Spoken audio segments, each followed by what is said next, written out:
On today's episode of Blue Collar Elk Hunting, we're going to share a collaborative show recorded by Guy Duplantier of Western Contours podcast. First of all, y'all, if you're not listening to Western Contours, you need to go over right now and subscribe. Guy is phenomenal, and his show has been on our ElkBros playlist since we started this whole adventure. Let me tell you, it is top of the line, so go check him out. But on this show, I had the opportunity to be part of an archery roundtable with some incredible folks that Guy had handpicked for their diversity as well as their passion, or as some would say, their obsession. This episode covers so much information at so many different levels. It's an incredible representation of the differences in the journey of each of us as archers, as archery hunters, the pros and cons of tech advances, from the most basics of setups and gear to the most precise and advanced. How precise do we have to be? Gear versus knowledge. Can we buy shortcuts to success? Not relying on tech as a crutch or a reason for excuses. Being able to wade through the flood of information out there and find what works for us. The preparation process, measuring success, and what that looks like for different hunters. And y'all, that's just a partial list. So my friends, pull up a chair, turn your volume up just right, and welcome to Blue Collar Elk Hunting. Welcome to Blue Collar Elk Hunting, brought to you by ElkBros.com, with your host and elk hunting coach, Joe Giglia. You want to hunt elk? They live to hunt elk. Their goal is to share with you what they have learned grinding it out for over 35 seasons, doing what they love. So come on into camp and set a spell. Welcome to Blue Collar Elk Hunters.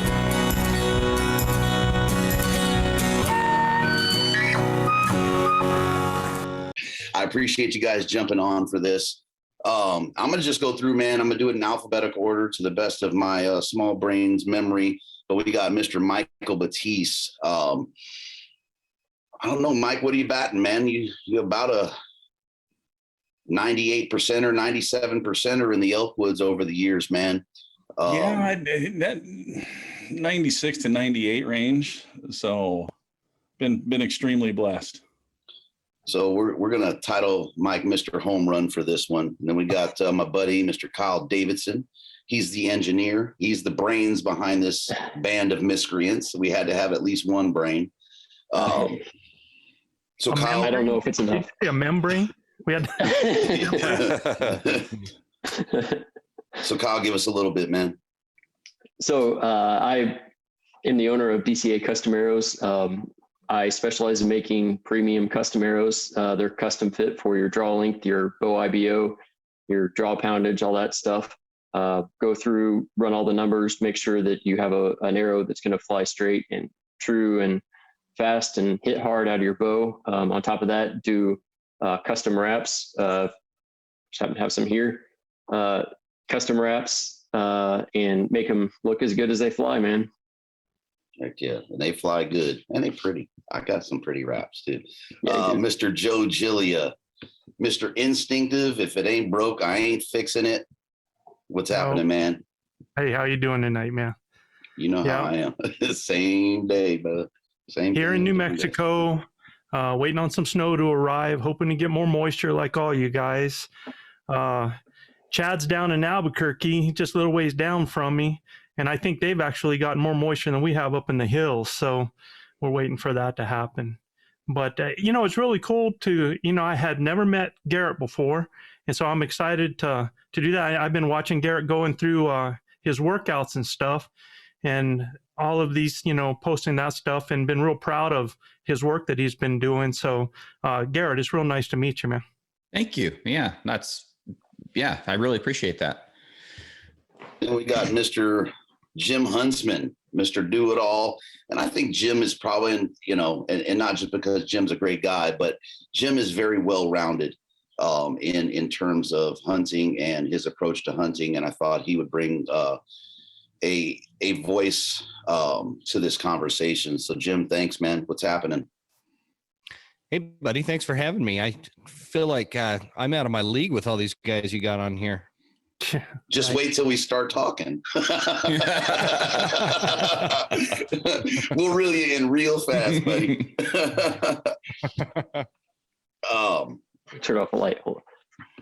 Go ahead. So give us a little bit, Jimbo. Yeah, the pants are coming off. The lights are pants are coming down.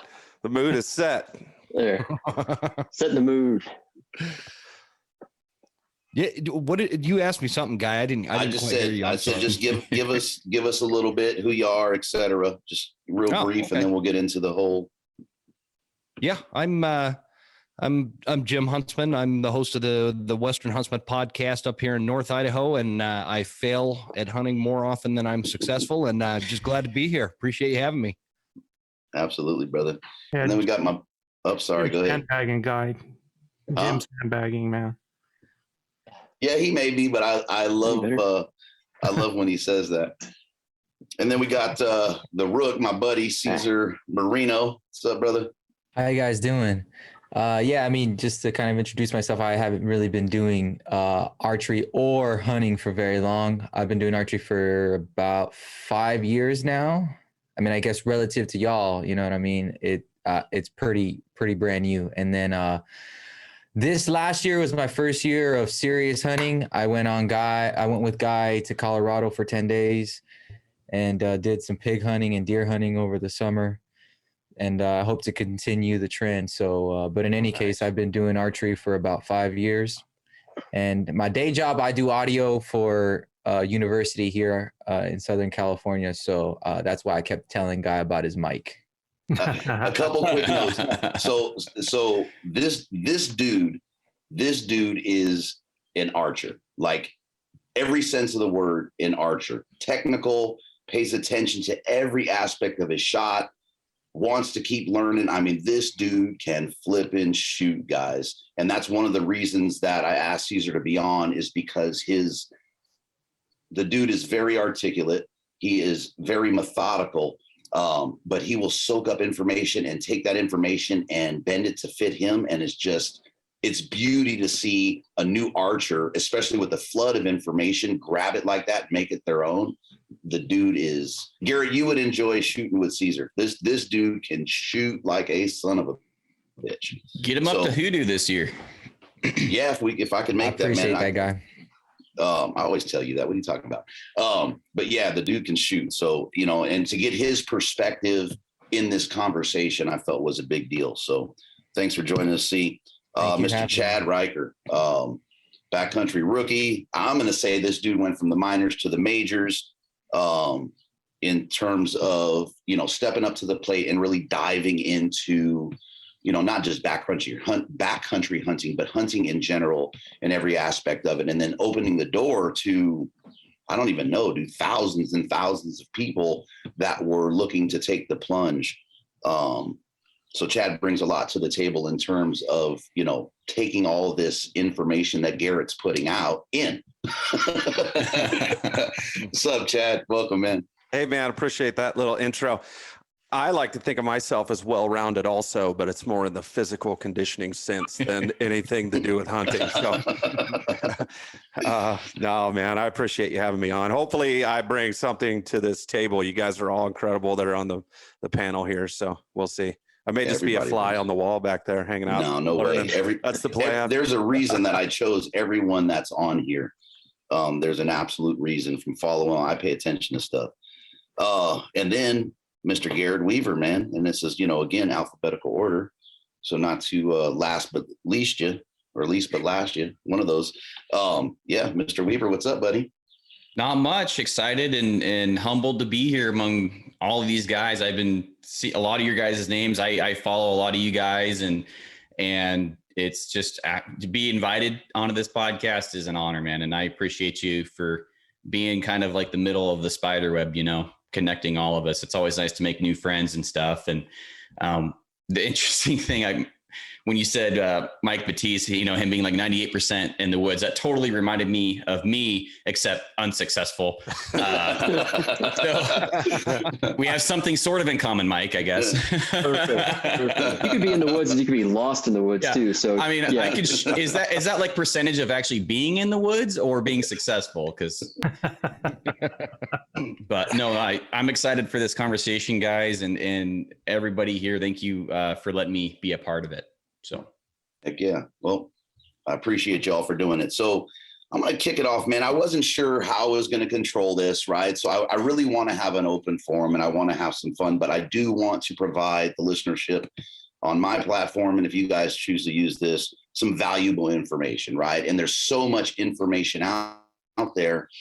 How do we begin to meander our way through and find those things and aspects that work for us, right? And it's a trial and error thing, a lot of it, but it can be very, very confusing, coming into it.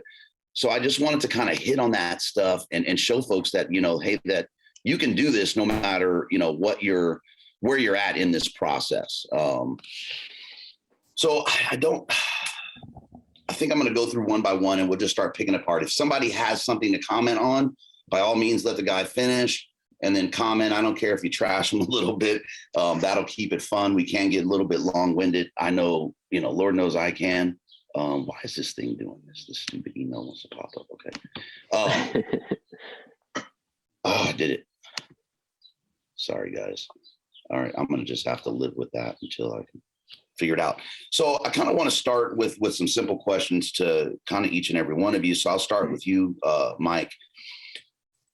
In terms of technology over the years, right? I mean, you've been in the woods for a long, long time. I remember a story, you're probably the only guy on this panel that has had a condom within 3 centimeters of your lips. Why did I know you were going to go there? But what have you seen in terms of the tech advances over the years, and how has that affected, I'm not going to say the game, but how has that affected your game? And have you seen any hindrance from year to year in your game because of those tech advances? Yeah, I mean, the advancements in technology, when I started shooting archery in 1985, it was a Fred Bear 45-pound takedown recurve. Then I graduated from that to my first compound and still shot fingers and instinctive, and, finally gave into a sight and then a release aid. And, the advancements in technologies, I think, has really helped with accuracy. I mean, you can find all kinds of videos nowadays where people are drilling targets at 100 and 120 yards with a bow, and it's just absolutely insane. But then on the flip side too, you have a lot of people out there that all of a sudden I don't have a problem taking a 90-yard shot on an elk. And I got into archery to see how close I could get. And I've had a lot of conversations where people are like, do you realize how much skill it takes to execute a shot on an animal at that yardage? And I said, yeah, I do, because I practice long yardage all the time.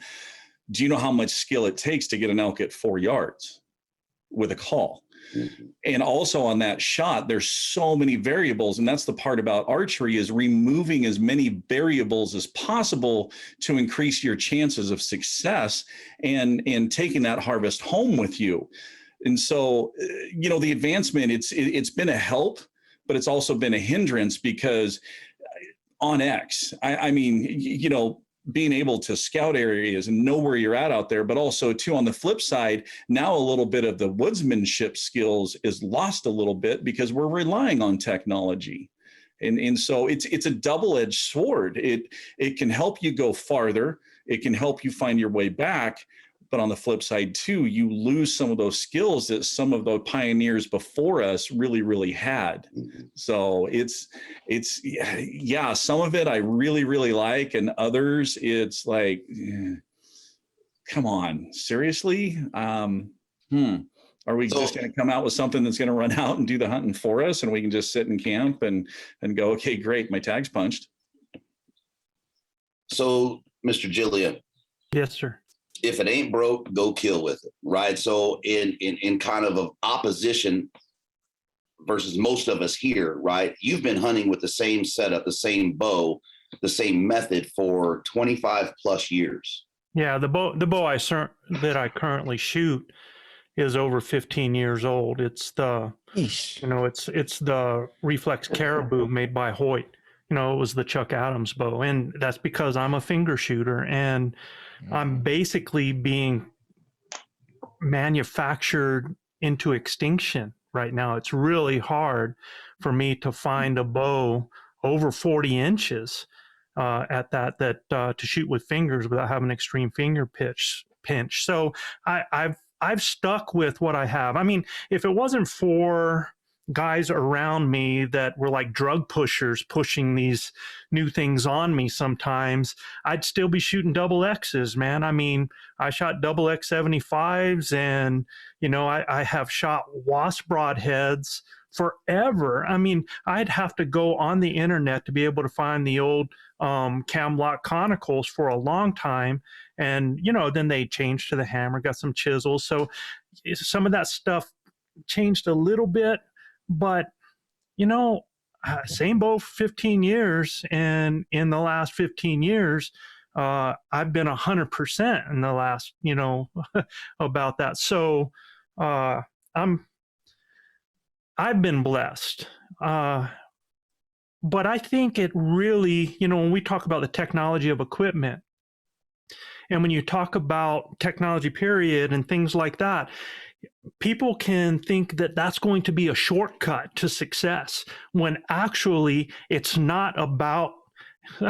So I've had all this pressure on me because my buddies are always telling me, you've killed an elk every year for the last so many years, right?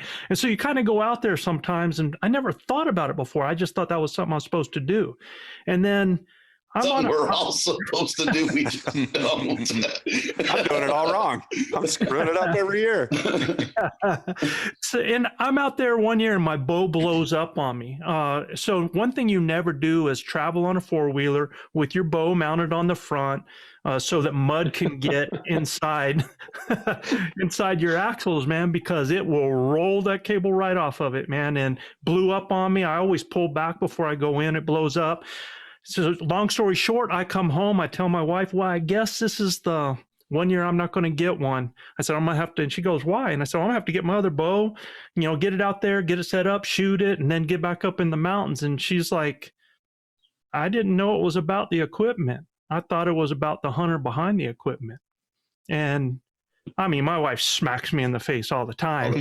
She's like, she keeps it real, right? And she's exactly right, Yeah, she's exactly right. So I haven't had to change anything. It works. I actually think I have advantage with what I use in my setup. It doesn't take me very long. I don't have to think about a lot of things. I don't think I'm smart enough to shoot like you guys do, actually.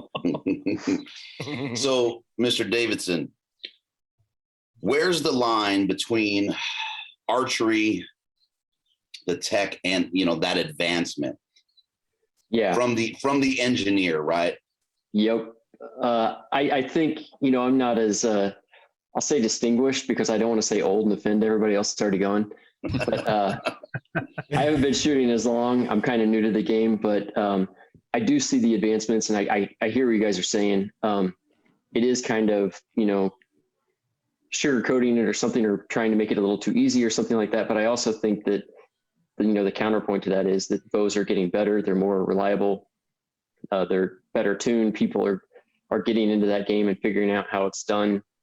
So I think that it is helping people that don't have all the skill to be able to get out there and be able to get the job done. But it is a slippery slope, as they say, that you don't want to make it too easy so that somebody just gets, carried to a place, they set them down, they shoot an elk, and then they go home. That's not part of it. Like what I do is I always tell people, you could go in a shop as you guys do and grab a handful of arrows and go back out and shoot and kill a lot of things with it.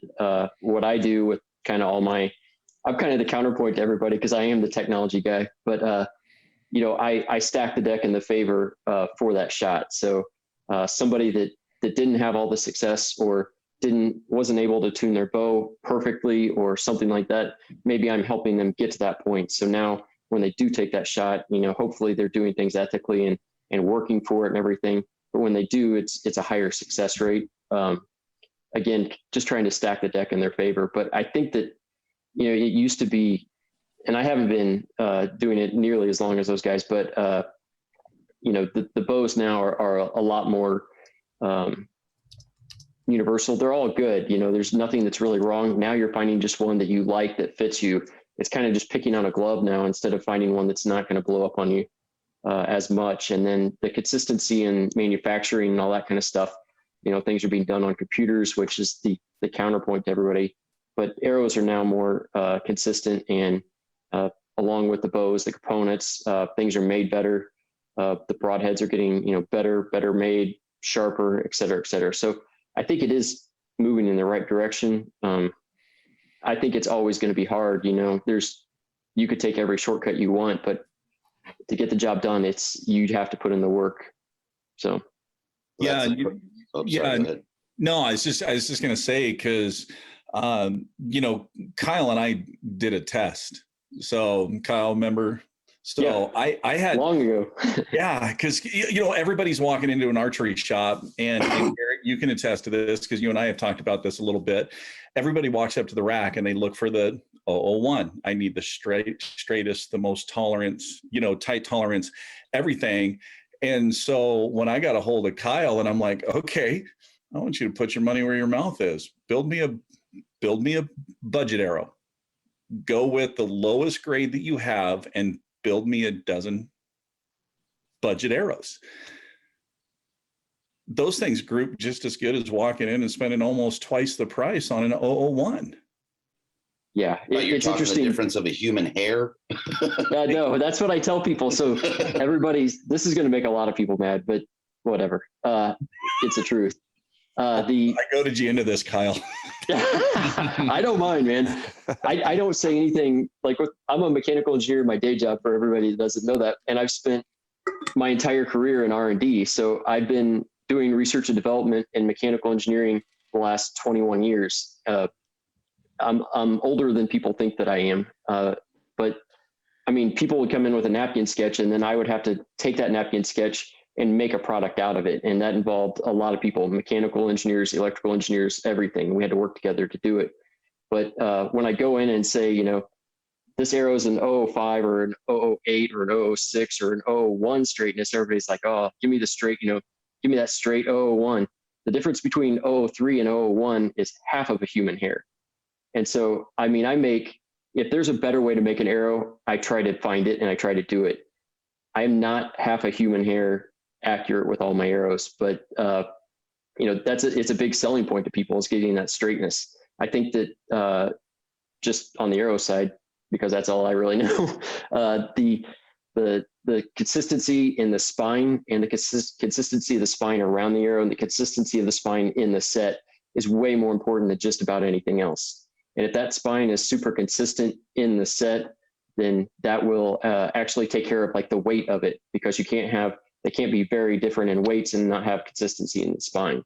So yeah, and there are really, really expensive arrows out there that I've tested myself on my own spine gauge, and they're not good arrows. So, I mean, you can build a great arrow out of, I think I made you gold tip hunters, I think, or velocities, one of the two. And yeah, it's a good arrow. It's just not an expensive arrow. And there's better arrows out there for certain reasons, but you can do a lot with a little. And I think that's kind of what you guys are saying too. You have a bow that's 15 years old, and you could go out and get the job done. It's how it's tuned and how it works for you. What are you doing, Michael? You flipping him on his head with all the information. He's just blowing me away with this knowledge. So I'm gonna throw it to Mr. Huntsman with what the guys have just said, right? And I think Kyle framed it kind of perfectly there, is we're looking for shortcuts, right? In my opinion, everybody wants to, you automatically go to the gear, right? But you got to fix the archer first. Mm-hmm. Yeah. I mean, there's a lot to be said. You hear this argument all the time on social media. You watch, heaven forbid anybody bring up the 6.5 Creedmoor, right?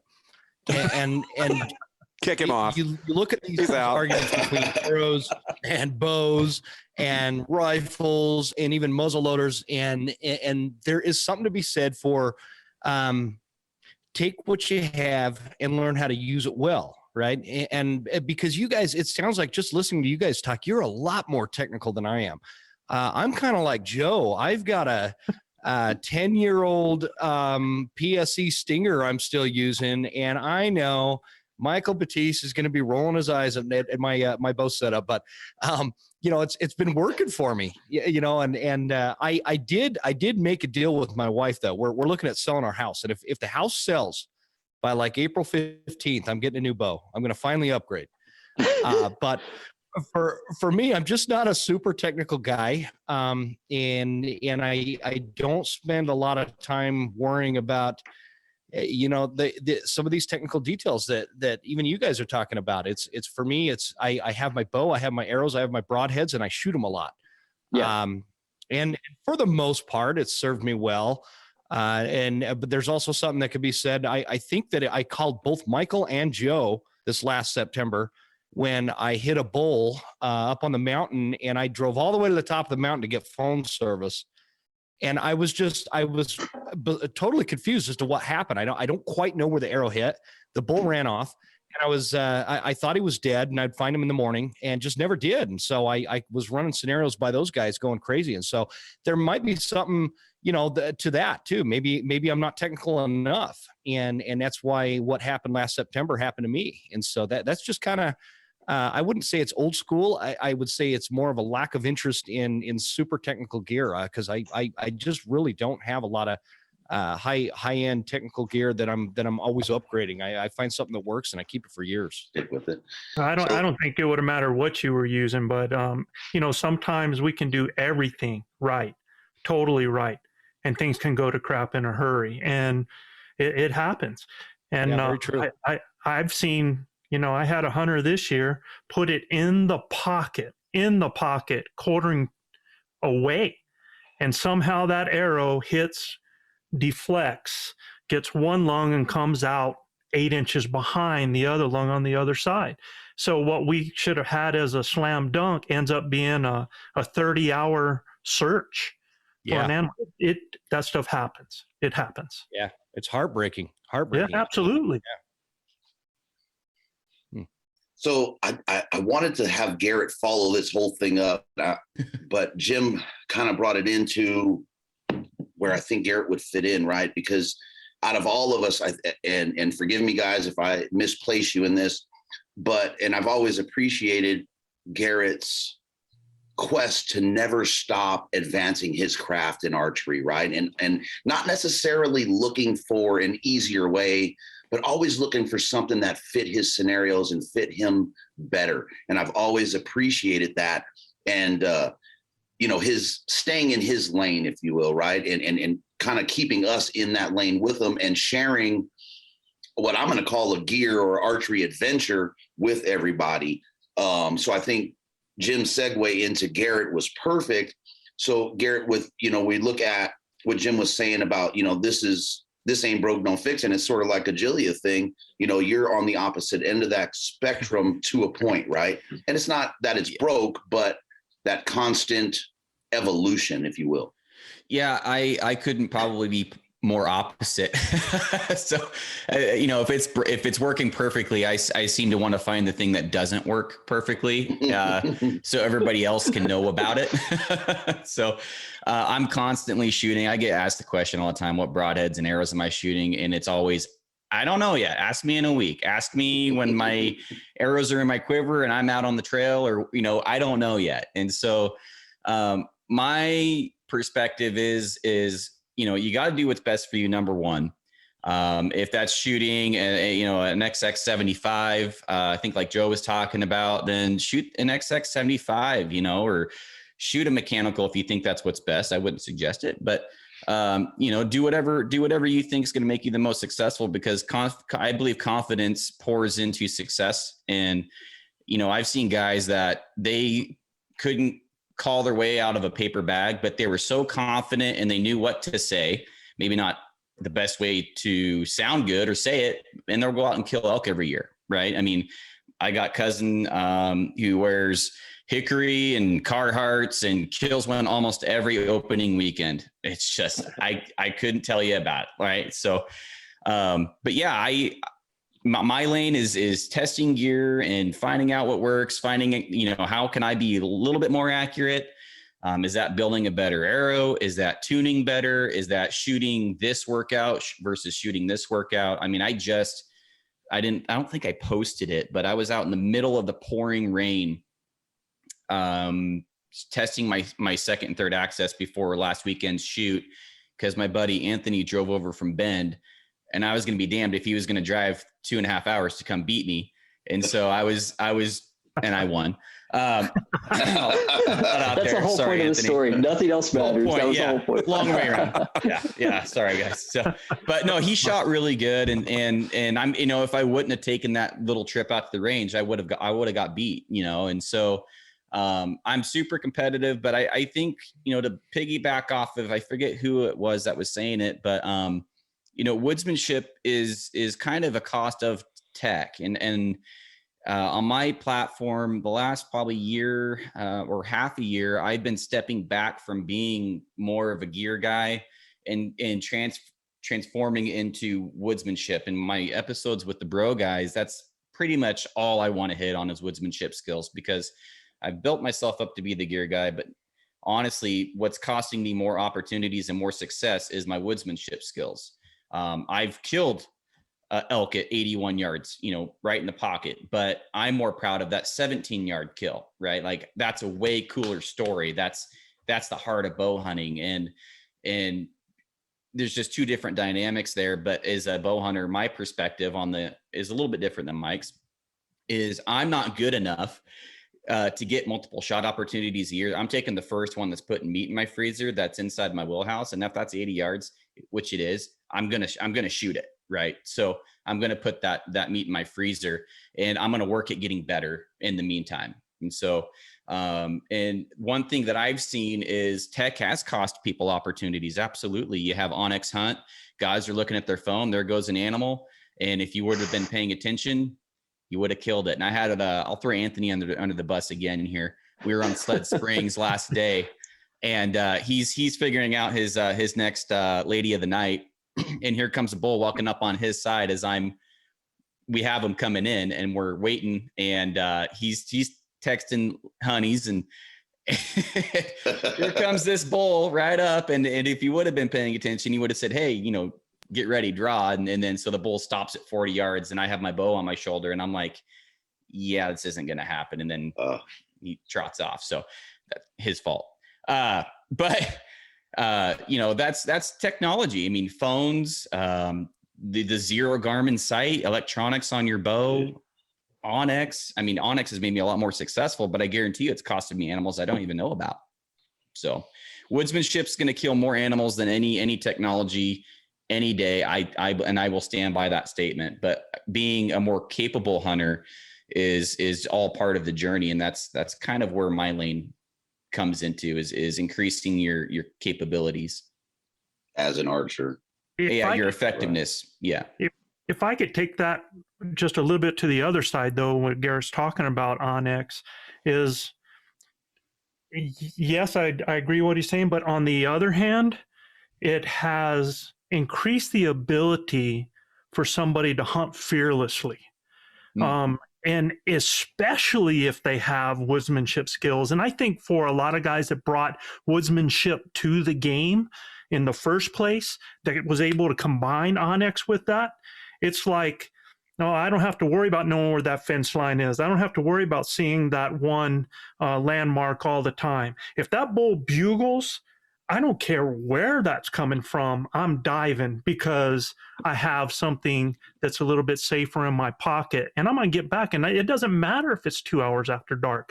I'm going to get there. So I really think, and it was just the GPS. I mean, the GPS before Onyx ever came in, just to have the ability to put that compass on that GPX, point it back to camp or your bike or wherever you're going, and not have to worry. In fact, you didn't even, because the early GPS's batteries only lasted so long, but you were able to convert that to your compass, and you were heading in the right direction no matter what. So I think for me, that was one of the biggest game changers, because it didn't matter if I was in southern New Mexico and one corner or another one. It didn't matter how well I knew the area. If I knew elk and I knew where to look for them, and if I heard one, they were in trouble because I was going. I had no second thoughts of closing the deal. So in that sense, I think it really changed the game and made a lot of guys way more successful. Yeah, I know. Joe, Or go ahead. do you think, Joe, that like, you're shooting your older bow, do you think that with more advancements in technology, because like a lot of guys that I build for, they don't have time to build their own arrows, and they don't have time to do a lot of the testing and things like that. So what I give them is kind of what you're talking about is, if you put your pin on it, that arrow is going to go where it needs to go. They're going to be consistent. Do you think that kind of, maybe those advancements help that as well, allow people to focus more on the hunt than, worrying if their bow is going to blow up or anything? If they're that kind of minded person, though, Kyle, but what I've seen is just the opposite thing. It's kind of like, I was a coach for years, and I coach high jumpers and I coach pole vaulters. And instead of remembering that their goal was to fly and jump high, it was like, well, my right foot was too far this way. I leaned too much this way.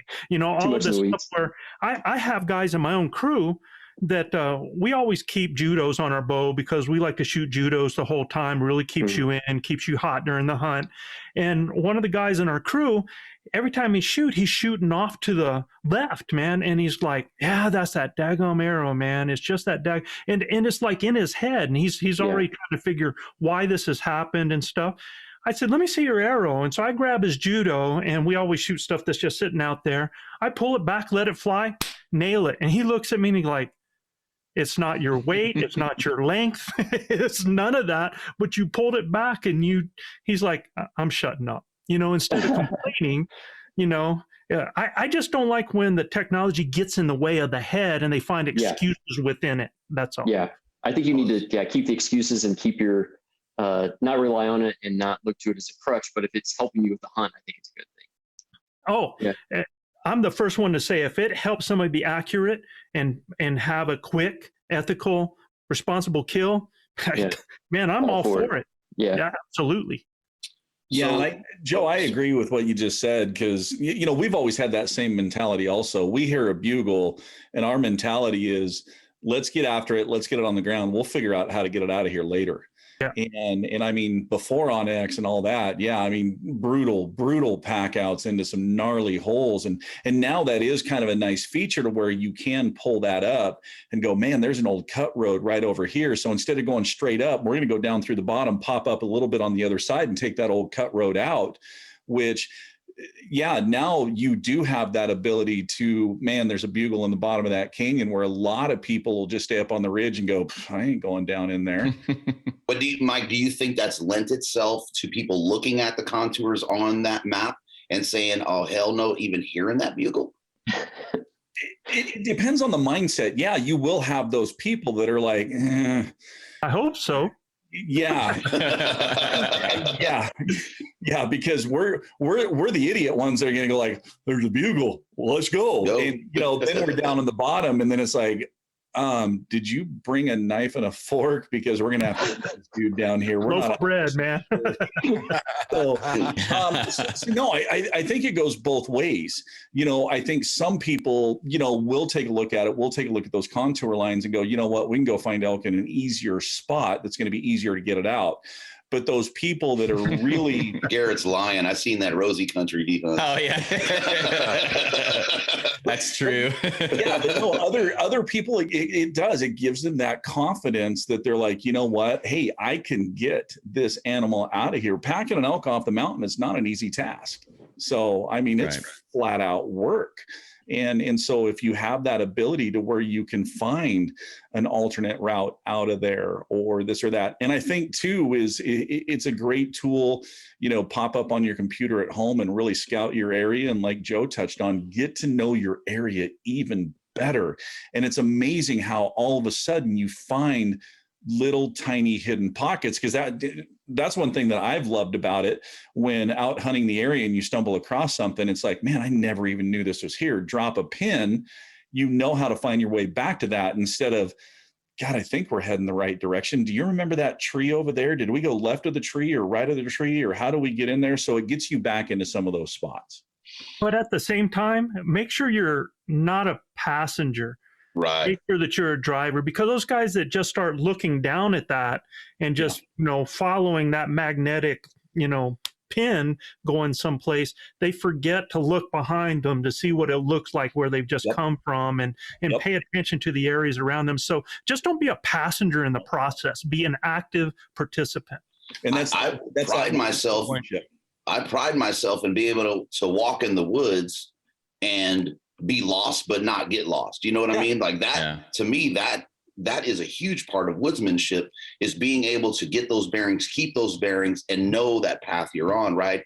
And I think a lot of that comes from, a lot of the map time before Onyx, and just spending time, in that country or on those maps and understanding what you're diving into. Cesar will tell you, man, I'll just get going and we'll just walk. And it's like, okay, we're here. Let's go. There's something about that's very, very satisfying, especially when you don't notch the damn elk tag. Yeah, I have to say that was pretty impressive. That was one of the first things I noticed, that when we went up there, how you were just going, and I was the one in the back with Onyx. Although I will say that I was trying my hardest not to be a participant myself. I was looking down, but I was also trying to look up because I didn't want to get lost either.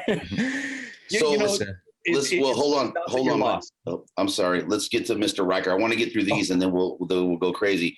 So Chad, how do you streamline it, right? How do we take all this information, the flood, and then how do you streamline that and figure out what works for you in terms of getting that archery going to where that confidence is up so you can go in the woods and do what we're setting out to do? I don't want to hurt anybody's feelings, but I don't listen to any of you. I pick up my bow, I take my bow, buddy, and I go out and I shoot it, and I become confident in that bow, right? There's so much, and I respect all of you guys on here. I'm just kidding when I say I don't listen to you, because I truly do, but there's so much other garbage out there on the social media platforms that are telling all of these tips and tricks and all of these things. And the fact of the matter is you need to grab your bow and you need to go shoot it. And you need to not care about what anybody says, except for Garrett Weaver. You got to listen to Garrett Weaver. Hey, you know what? I will say, dude, okay. Garrett puts up some stuff that, and it's not left field, right? But it's this thought process that Garrett has. And he was saying, like, how do you improve that? And some of the stuff has been phenomenal. And, Garrett's quite a few years younger than most of us, but I can look back to some of Garrett's earlier videos. And I told Garrett when I met him at Hoodoo, like, dude, I love the information you put out. One, it's this unbiased approach just from his view. Like, hey, if you like it, you like it. You don't, you don't. But man, Chad, I agree that it just works because Garrett spends so much time thinking about, well, maybe not that much time. Sorry, I don't want to make it sound like that, but he puts what feels like so much thought process and heart into what he's doing. It's beautifully put together, and you can take so much more away from something he's doing than some damn, some guy tinkering because he's sell pitching his 15%. I will tell you, I'm buttoning my hat here just because my head's getting bigger by the second. I know. So I will tell you that I love technology. I love everything about it, and I love tinkering with new things. I think a lot of times people will say things like, Joe's talking about his 15-year-old bow and how he doesn't like to make change, but he's getting on a four-wheeler and he's riding that four-wheeler out. And I think a lot of times people refuse to take a technology that's out there because they're so comfortable with something, but you'll use every other new technology that's available to you. That's a good point. And it's because and I'll also point down here towards Kyle too, because I think that we have resources out here that can help us. I don't have time to build my own arrows, man. I don't build my own arrows. I don't like fletching arrows. I don't like doing anything with arrows.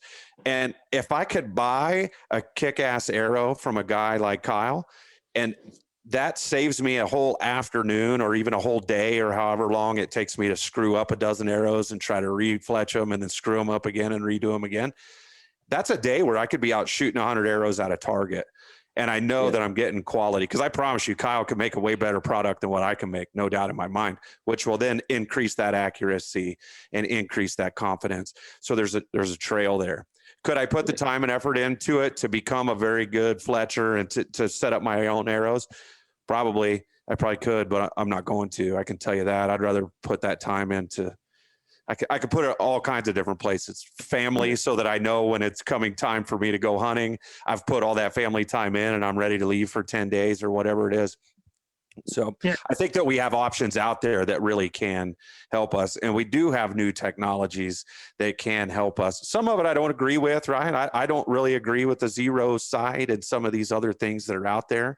But I do think that we do have technology that is just putting us light years ahead. My first bow when I was like 12 years old was a little Hoyt Game Getter Junior thing that had no break over. Like, that thing was terrible, you know? And I put a bow down for about, I don't remember, about 10 years after I was a kid.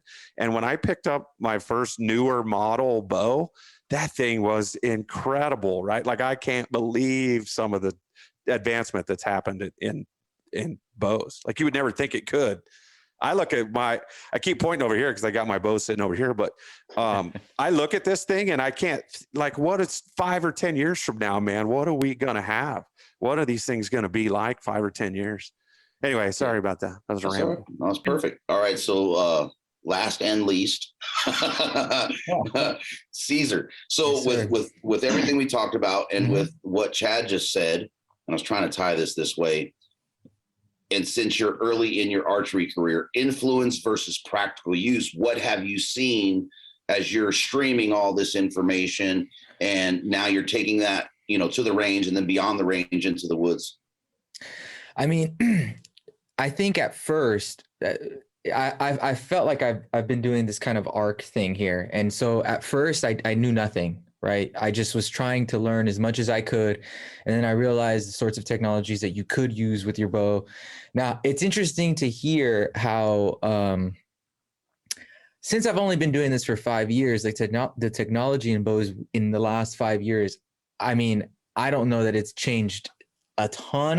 Like, I shoot a triax, and that was, you know, I bought that bow 3 years ago. So, like, you know, the drastic changes you guys are talking about, like, I haven't seen that. So, you know, I know what I know, right? But at the beginning, it was like I knew nothing. And then I just wanted to consume all archery information as much as I could and try to do everything on my own, or at least as much as I could on my own. And, you know, a lot of that has to do because the archery shops here in Southern California suck. So I had to figure it out on my own. Yeah. Seriously. It's very funny. I hear that all over the country, though. Like, people tell me that all the time. Not just Southern California. Yeah. Oh no, dude. It's and I've been to a bunch of shops in a bunch of Western states, and there's not a shade of BS in that one. Yeah. Yeah. So then it turned into this, like, I'm just going to get as much of the best stuff as I could. And then eventually I started realizing that, like, you know, I need to shoot more. I need to, you know, this is all nice, but, you know, I just need to shoot more. And I think over the last maybe year, I've kind of gotten into this point where, especially in the last few months, actually, I was thinking to myself, should I get a new bow? Should I get a new something? I just don't feel the need to, because it's like, I'd rather just shoot my bow more. Like, I feel like I still group really well. So I feel like I've done this, like, I don't know anything and I don't have anything, to this, I want everything and I'm trying to learn everything, to this, I kind of like what I have right now, and I'll shoot this for maybe another year or two. I don't know. It depends on how I feel, but, you know, that's kind of, I mean, I think the technology at least for me, I mean, I think at the end of the day, if you're not shooting, it don't matter. You know, that's just, you know, at the end of the day, that's all that matters. If you're not shooting, you know, you could be 10 yards. And if you're not practicing and you know how to shoot 10 yards with your 30-yard pin or whatever, like, hey, it ain't gonna happen. And that, I mean, that really rounds up this entire part of this conversation, right? It goes back to the archer. In every aspect of this, it's, you know, shooting, becoming the better archer, doing what works for you. The time behind the string is ultimately what's going to measure our ability as archers, as, you know, bow hunters. I like to say archery hunters, right? Because if you're diving into it like this, it's definitely an archery world and not a bow hunt world. So I'm gonna jump in. I want to talk about process, right? And I'm gonna start this one off with Garrett. Garrett, talk us through your process as fast as you can, right? When you're looking at getting, you know, in those off months, and you're like, hey, I want to shoot this weight arrow this year with this much FOC and this component, and then taking that from your table in the shop to the range. What's that process look like, you know, getting prepped for the next season? Well, my goal is honestly, is to be ready to shoot a broadhead at an animal 365 days a year, right? So that you're always on top of your equipment, because you never know when that surprise pig hunt's going to come. You never know, spring bear season, you may get a shot, whatever it may be. So I'm always refining, but I'm always shooting broadheads, and I'm always technically, you know, rabbit ears tuned. But for me, I'm figuring out what I like, what I don't like actually during the season. I'm not making any changes because I'm stuck with what I'm stuck with during season. But my stuff comes from requests, you know, a new arrow that comes out, ARWD arrows, or maybe arachnid arrows or whatever. Those are the ones I keep getting hit up about right now. And then I'll go look at those. I'll test those out. I'll test out new fletchings, but I'm always shooting broadheads and stuff. And honestly, it's keeping the edge. It doesn't take more than a couple weeks to really lose an edge, or even a week, honestly. And if you're a trad bow, you need to be shooting almost every day, if not every day. So compound stuff, you can get away with a little bit more. But my process, I guess, is what are my plans? What do I plan on being hunting? I build for worst case scenario, which for me would be elk. And I can go to Africa with elk. I can go to, with an elk arrow, I can go to Alaska. I can do whatever. I can kill a grizzly bear. You know, it doesn't really matter. And elks, you know, if I build a 500 grain arrow shooting 270 feet per second, I can kill pretty much anything. So it really comes down to head selection. What's the hot buzz ones? What ones can I dispel quickly? You got like, I'll just Zeus, for example. That was like, oh my God, Zeus was like the coolest broadhead 2 years ago or a year ago. And it was like, yeah, let's test that real quick just so we can knock that one out, right? Like get that one out of the pool and tell people, yeah, there's other heads on the market there. But, and then keeping in shape, which I had post elk season depression this year. I had the worst year I've ever had in the hunting woods, and I did not care after I came out. I gained 15 pounds in between November and January. I ate everything in sight, and I didn't run. I didn't do anything. And so that's where my fitness journey is coming back into play here. So I don't know if that answers your question. Huh? I said, I knew I'd like you. If you find those 15 pounds you lost, I'll take them. Yeah. I mean, I don't know if that answers your question, man. Honestly, it's easier to keep an edge than it is to get one back. And it's easier to stay in shape than it is to get in shape. And if you're not ready to go hunting 365 days a year, you're doing something wrong, man. Cause there should always be something on the table, something that you're looking forward to, something that you're excited about. Axis deer are hitting in July, you know, like there's places you can go hunt an axis deer in Hawaii and they're hard horned, or there's just so many opportunities out there. And instead of buying gear and a new bow, I'm still shooting a Evoke 31, which is like what, a 2-year-old bow. I haven't done that since I made the transition into woodsmanship and buy opportunities instead of gear. Right. So, that's my spiel, I guess, is keep that edge and refine, but don't ever lose the edge. I mean, that's my process right now, is shoot all the time and work out all the time and figure out what my next hunt is. So Mr. Huntsman, you go with the same thing. What's your process, be it, you know, off season or that 2 weeks before season when you pull your bow out? You know, I in full disclosure, I used to be that guy. I would pull my bow out, you know, 2 weeks before season.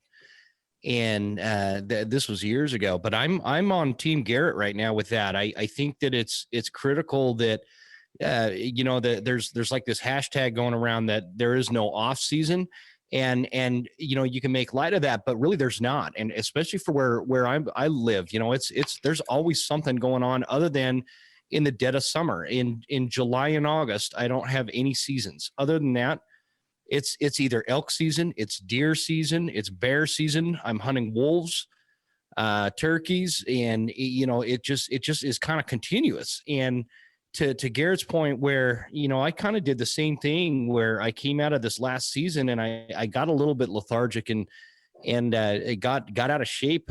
That and that's not like me. I like to stay in shape, and I'm I'm not like as physical as Garrett. Look, you look like you're in a lot better shape than me. And go look at Garrett's last post in the gym. He disagrees. but it's I think that, and we talk about this a lot on my show, like hunting is a lifestyle. It's not for most of us that take hunting serious, it's not just this passive hobby like bottle collecting, right? And it's not something we just kind of do a couple of weekends out of the year. This is serious stuff. And I listen to everybody's podcast. I watch everybody's videos. I do all the things necessary to kind of keep me in the game in the right headspace year round, because it's made me a lot better hunter. It's made a big difference, And so, I think that if you're asking specifically what my process is, I don't know that I can answer that, because my process is changing a lot too. The amount of times I shoot my bow or even a rifle, I've got a rifle sitting in here right now because I've got a coyote next door killing my neighbor's chickens, and I know he's crossing right behind this window behind me. So I'm gonna get him. I'm hoping to get him on the show. Get him on the show. Yeah. My process, it always changes. I mean, it's what I'm doing to gear up for bear season this year is totally different than what I was doing last year, because I'm going to try baiting this year. So I'm going to haul a 55-gallon barrel up on the mountain. I've never done that before. And it's going to be interesting. And so, I think that the important thing is just to have a process and a mindset of preparation as season is coming. And it doesn't really need to be something super specific, or, don't fall into some of these trends that go on out there. Just have some kind of planning, some kind of method and mindset that every day I am doing something to make myself a better outdoorsman or a hunter or a woodsman. I really like the woodsman discussion. And so that's the kind of stuff that I think that would be important to pay attention to, for sure. So in that, I mean, and you guys both answered in line of how I thought, right? If we were truly trying to measure our success, be it in the bear woods, the deer woods, the elk woods, chasing pigs, or in Garrett's case, a high dollar axis hunt, you really measure your success throughout the entire year, right? You can't limit your effort and success to that 2 weeks before season and then the time you spent out on the mountain. It's really measured from, when that season ends to what you're going to put up into that season, going forward. So this is a joint question. I'll let both of you guys answer, since you were girlfriending up Mr. Batease and Giglia there. Giglia. Who's going to take whose name with this girlfriend thing? That's what I want to know. So it's hyphenated. So there's something interesting that Mike did, and he pulled his peep off his bow, right? And when Mike said, "I'm taking my peep off my bow," I said, "Mike's a fucking lunatic." There's no reason for this, right? This is craziness. But then Joe, that's just a Joe thing, right? So understanding your equipment is what I want you guys to get into. So I'll let you guys argue lovers quarrel about who goes first on that, but I want you both to hit that. I'll let age before beauty. So Joe, go right ahead. Yeah. So you were talking about a process before. So I am going to be 59 in November. So I'm like knocking on that 60 door up there. And so there's a lot of things I have to do. So yeah, I'll take the age part of it there. And I want to be kind of clear on something too, is that I shoot what I shoot, not because I am anti anything. all of my buddies. I mean, Luis is just incredible. I mean, he's doing the adult arrow thing. He does a lot of tests like Garrett does. I watched all of Garrett's broadhead tests that he did. I was just enthralled by that, man. I just love his scientific approach that he did with the bros then. And so, it's not that I'm anti that. It's just that I'm kind of like, my bow is like an extension of me. Like when you talk about you have to shoot. I never think about that because I'm an archer. I'm a bow hunter. I'm shooting, whether it's rabbits, squirrels, anything I can find, man. I just love to shoot. And as being instinctive, I have to shoot anywhere from 80 to 120, 140 arrows a day, just to stay in that kind of tune. So because I shoot by, when I'm out there and that animal comes out, it's by that feel. It's by, I guess you guys know what I mean. When you look at something, it's kind of like a guy that does a pistol. You can kind of point at it, know where it's going, and boom, it's there, right? So I have to have that. And if I'm going to be responsible to put an animal down, I had better put the time in. And, so my piece of equipment, it's a lot like Cesar said, is that it might be 15 years old, but my bow still shoots 270 feet per second. I mean, it shoots a broadhead on the front of an arrow, and it passes through animals, man. And that is what you want out of your equipment. And you want the person behind it to put it in the right spot where it needs to happen. That's the equation. I think what I do better and what I think makes me successful is not so much the equipment.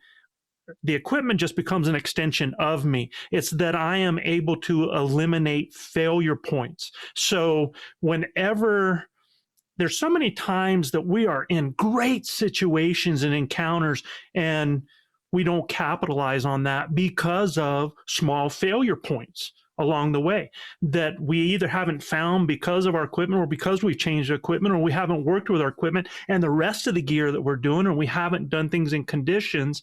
So it has nothing to do with the fact that I wouldn't want to be shooting a different bow. In fact, I just found out today, I'm a guide, so I'm usually hunting a certain time of the year, and then I'm guiding the rest. So I don't get to hunt as much as the rest of you guys, believe it or not, even though I spend a ton of time in the woods, right? But I just found out one of my clients is sending me a new bow, and I'm like, what am I going to do, man? It's like I'm in this quandary right now. Stressing you out a little bit. What's that? I says it's stressing you out a little bit. It is a little bit, dude, because I think my bow is a lot. I've been married to my wife for 39 years, right?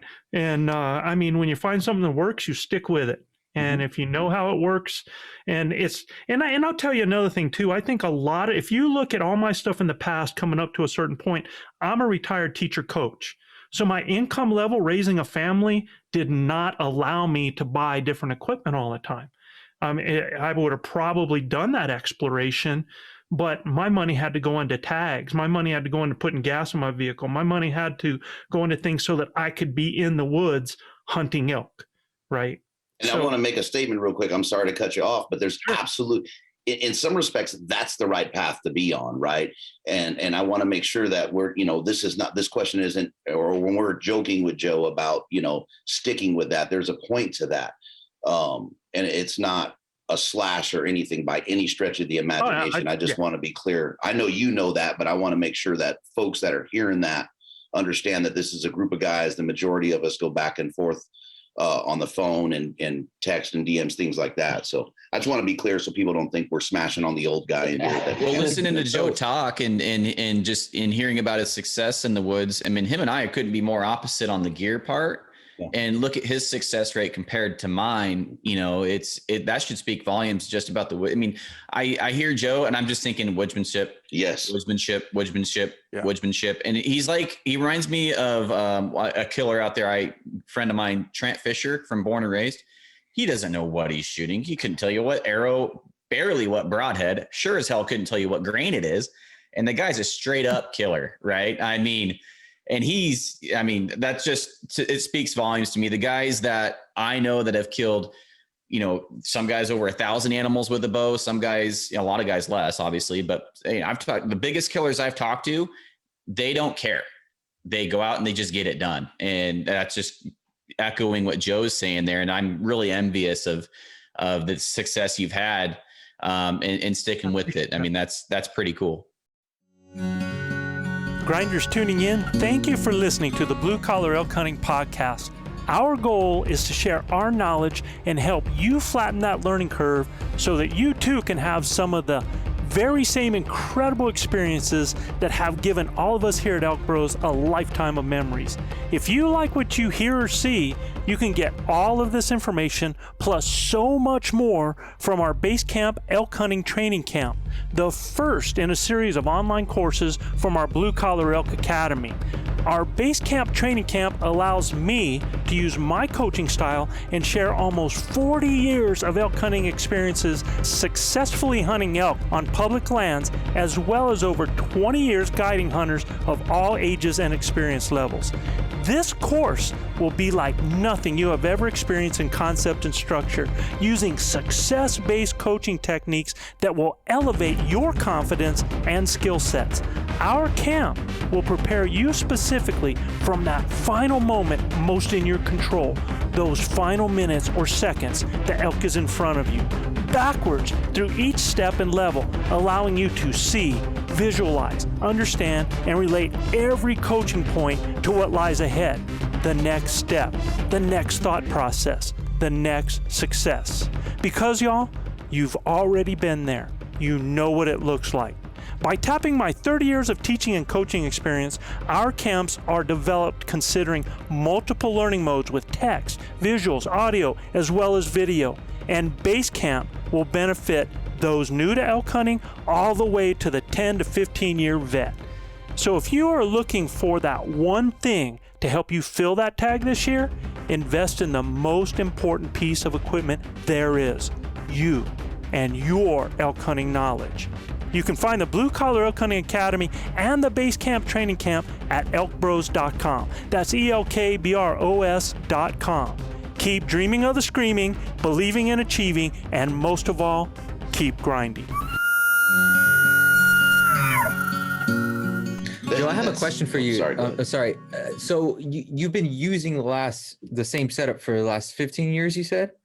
So other than I've been doing the same thing. The bow has changed out because I blew up a bow, right, like I said. And so I actually had to go to a different bow.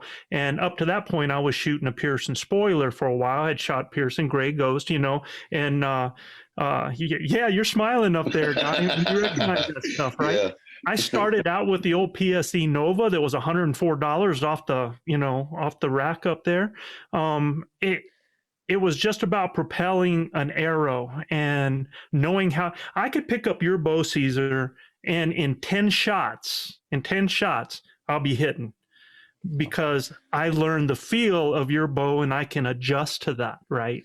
So, but I guess the question I have is previous to you shooting the same bow for 15 years or however long, were you a tinkerer before that? In other words, did you get to the setup that you have because you came across a bunch of equipment you didn't like until you found the equipment you did like? No, it came down to the piece of equipment that I could afford. Or at one time I was shooting for Pearson, so they sent me bows, right? So I would shoot their bow, and it came down to tuning my bow so that I was getting a punch and know that I was flying an arrow straight. And then from there, it was all on me to know what that bow was doing from 10 yards to 80 yards. And that's what I did. It wasn't anything about tinkering other than making sure the bow was punching a hole. Right. That's it. Okay. And then the rest came to me. So Mike, take that same question away. Yeah. So no, and I agree with, what Joe was saying there, and same thing. I mean, I mentioned before that, when I'm hunting elk, I want to eliminate as many variables as possible. And to me, the peep sight was one of those things that is a variable. I mean, how many of you have drawn back and your peep hasn't rotated all the way and you're sitting there with your lip or your tongue trying to turn it? Now, has that ever happened when there's an animal in front of you and it cost you a shot? So it's happened to me in the past. But then also too is, I turned 51 this year, and all of a sudden, my eyes changed, and in my sight picture just wasn't that great looking through that peep sight. And, I talked to a lot of people and they're like, well, you just need to go to a smaller peep. But then you want to open it back up when you're hunting so that, light can gather in. And I'm like, I don't want to be making all these changes. So, everybody's mentioned it, having confidence in your equipment. And the way you get confidence is by shooting that equipment and practicing with that equipment. Well, in archery, the way you increase accuracy is by repetition, doing the same thing over and over and over again. So if you're consistently doing the same thing with your front hand, if you're consistently anchoring in the same place and you're consistently doing all of those things, I was sitting there one time going, do I really need this peep sight? So I pulled the peep sight out and basically go to a 3-point anchor system. I shoot a thumb release. So I take my knuckles, they're right behind my jaw. I have a kisser button, and then I have a nose button. So those 3 points are there all the time. It doesn't change the way I'm looking at the pin. Now, I've shot a single pin sight for so many years. With that single pin sight, you start getting 60, 70, 80 yards. You have to change your anchor just a little bit. And in fact, Dan with Trophy Taker, he has 2 different kisser buttons depending on yardages. So he changes his anchor point so that looking through the peep. As soon as I removed that peep sight out of the equation, I don't have to change my anchor point anymore with shooting a single pin. It now basically turns almost into a multi-pin sight that I get the single pin sight picture. And I'll tell you what, the sight picture on an animal, when you are not looking through a peep, there's no question. How many of you have been looking through your peep in a low light situation going, God, am I behind the front shoulder or am I in front of the back shoulder? Is he really broadside? Is he quartering to? Is he quartering away? And so shooting both eyes open, no peep, your target acquisition is faster so you can execute the shot. And, Guy, you've heard me talk before about aim small, miss small. And I do this small dot training with a dot at that big at 20 and 30 yards. I'm doing that on an elk. And with both eyes open with that sight picture, I can pick that tuft of hair. I can pick that clump of mud. And now my OCD kicks in and says, man, run that broadhead right through that clump of hair. So, but no, for me, it was removing another variable, something that could affect my hunt out there. I mean, working hard to get that shot opportunity. I don't want something not turning and costing me that opportunity. That's interesting, right? I mean, if I said, hey, show of hands, boys, if one of the variables could be removed, the last thing I'm going to think of, right, is my peep sight. I mean, that's just not something, at least at this point, right, that I would say I'm comfortable with saying, yeah, I'll take my peep off, right? It just, man, that is something else. But then I noticed that, you got your boy got his first bow, right? He's on the range with you now. So congratulations on that. Thank you. But you're starting him without the peep. Exactly. So because, and I think part of it goes back to, just like Joe mentioned, where I started in archery with a recurve and shooting instinctive. So those instinctiveness, they're ingrained in there. And so, if something happens, and just like, Joe said, a couple of my hunting partners, we have the same exact draw.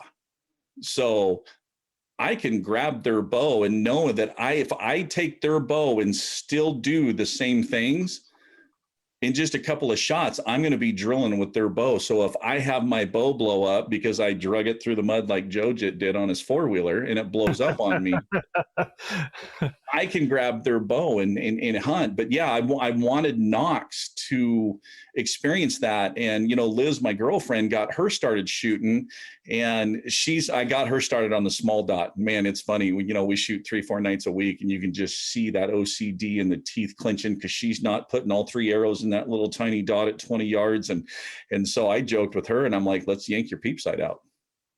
So she's shooting without it too. No, she still has the peep sight in for right now. So Garrett, have you ever shot without the peep? Yeah. No, you got to. I would like to. I would probably when you give it test a try. that, you got to let us know how that goes.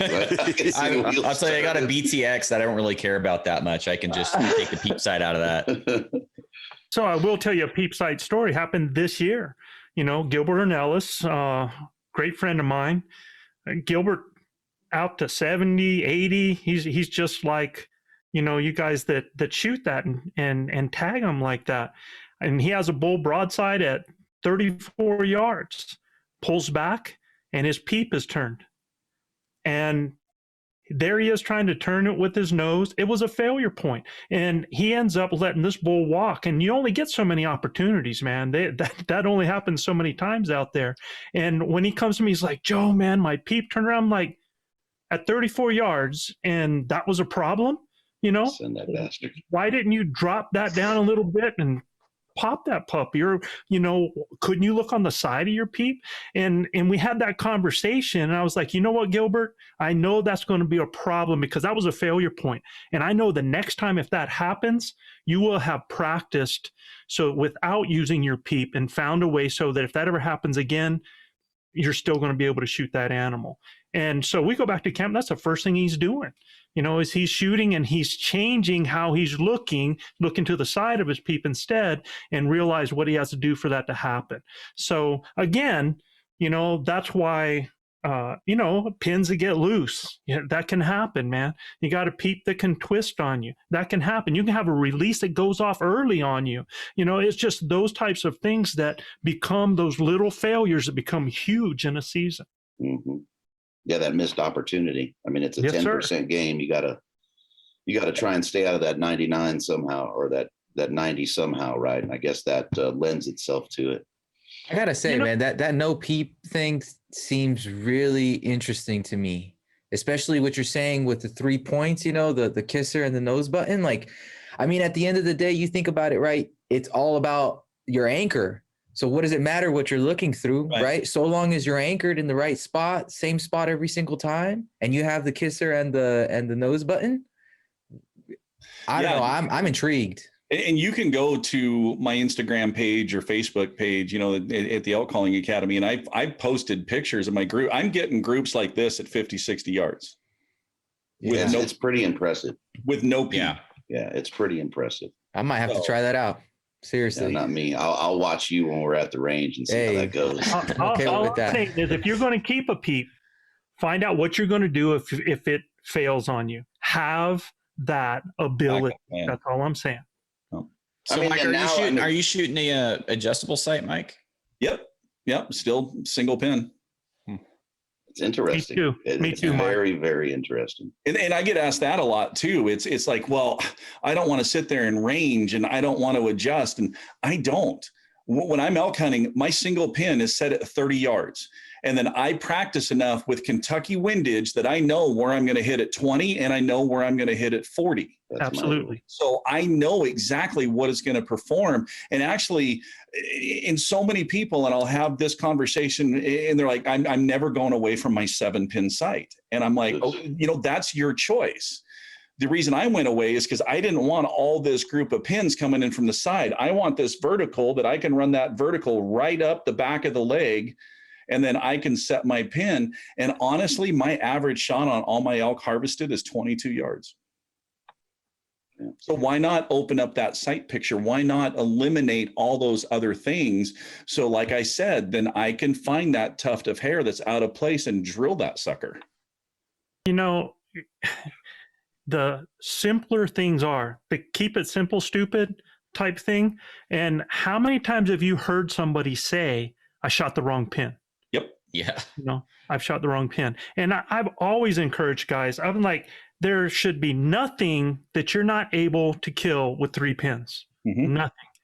And even by knowing how to gap those pins, man, I mean, it's you should be able to do that. You don't, again, they're relying that it's like a crutch. I think it's more of a crutch event or, you know, than anything. And I think a lot of those multiple pins come from guys that come from, you know, the hunting style where they get to be in a stand and they have all day to start, you know, finding and looking. And then you get a bull that comes in, he's on top of you before you know it, and he's screaming. And like Gilbert says, everything comes out your butt crack at that moment. Things can get a little bit dicey. So I think the more that you simplify your life as far as what's happening in your head, the better.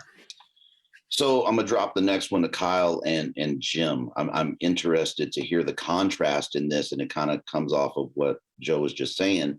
Understanding your equipment, right? And I think to a point, there's going to be, no offense to Jim, but Kyle is going to have this mechanical engineer mind when it comes to this equipment and look at this thing and go, okay, this works like this, right? Jim is like me.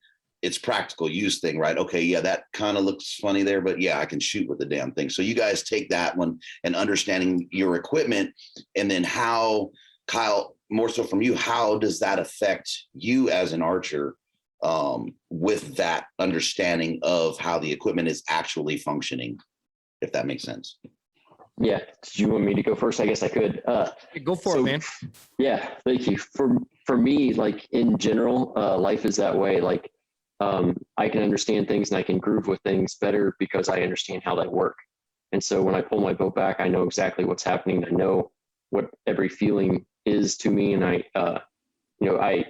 as I pull back, I know what's going on. I know the stresses involved. I know that what's close, what's not, that kind of stuff. So it was interesting. I thought you were going to ask me how I prep for going hunting. My answer is I buy a ton of arrows because I know the brush is coming.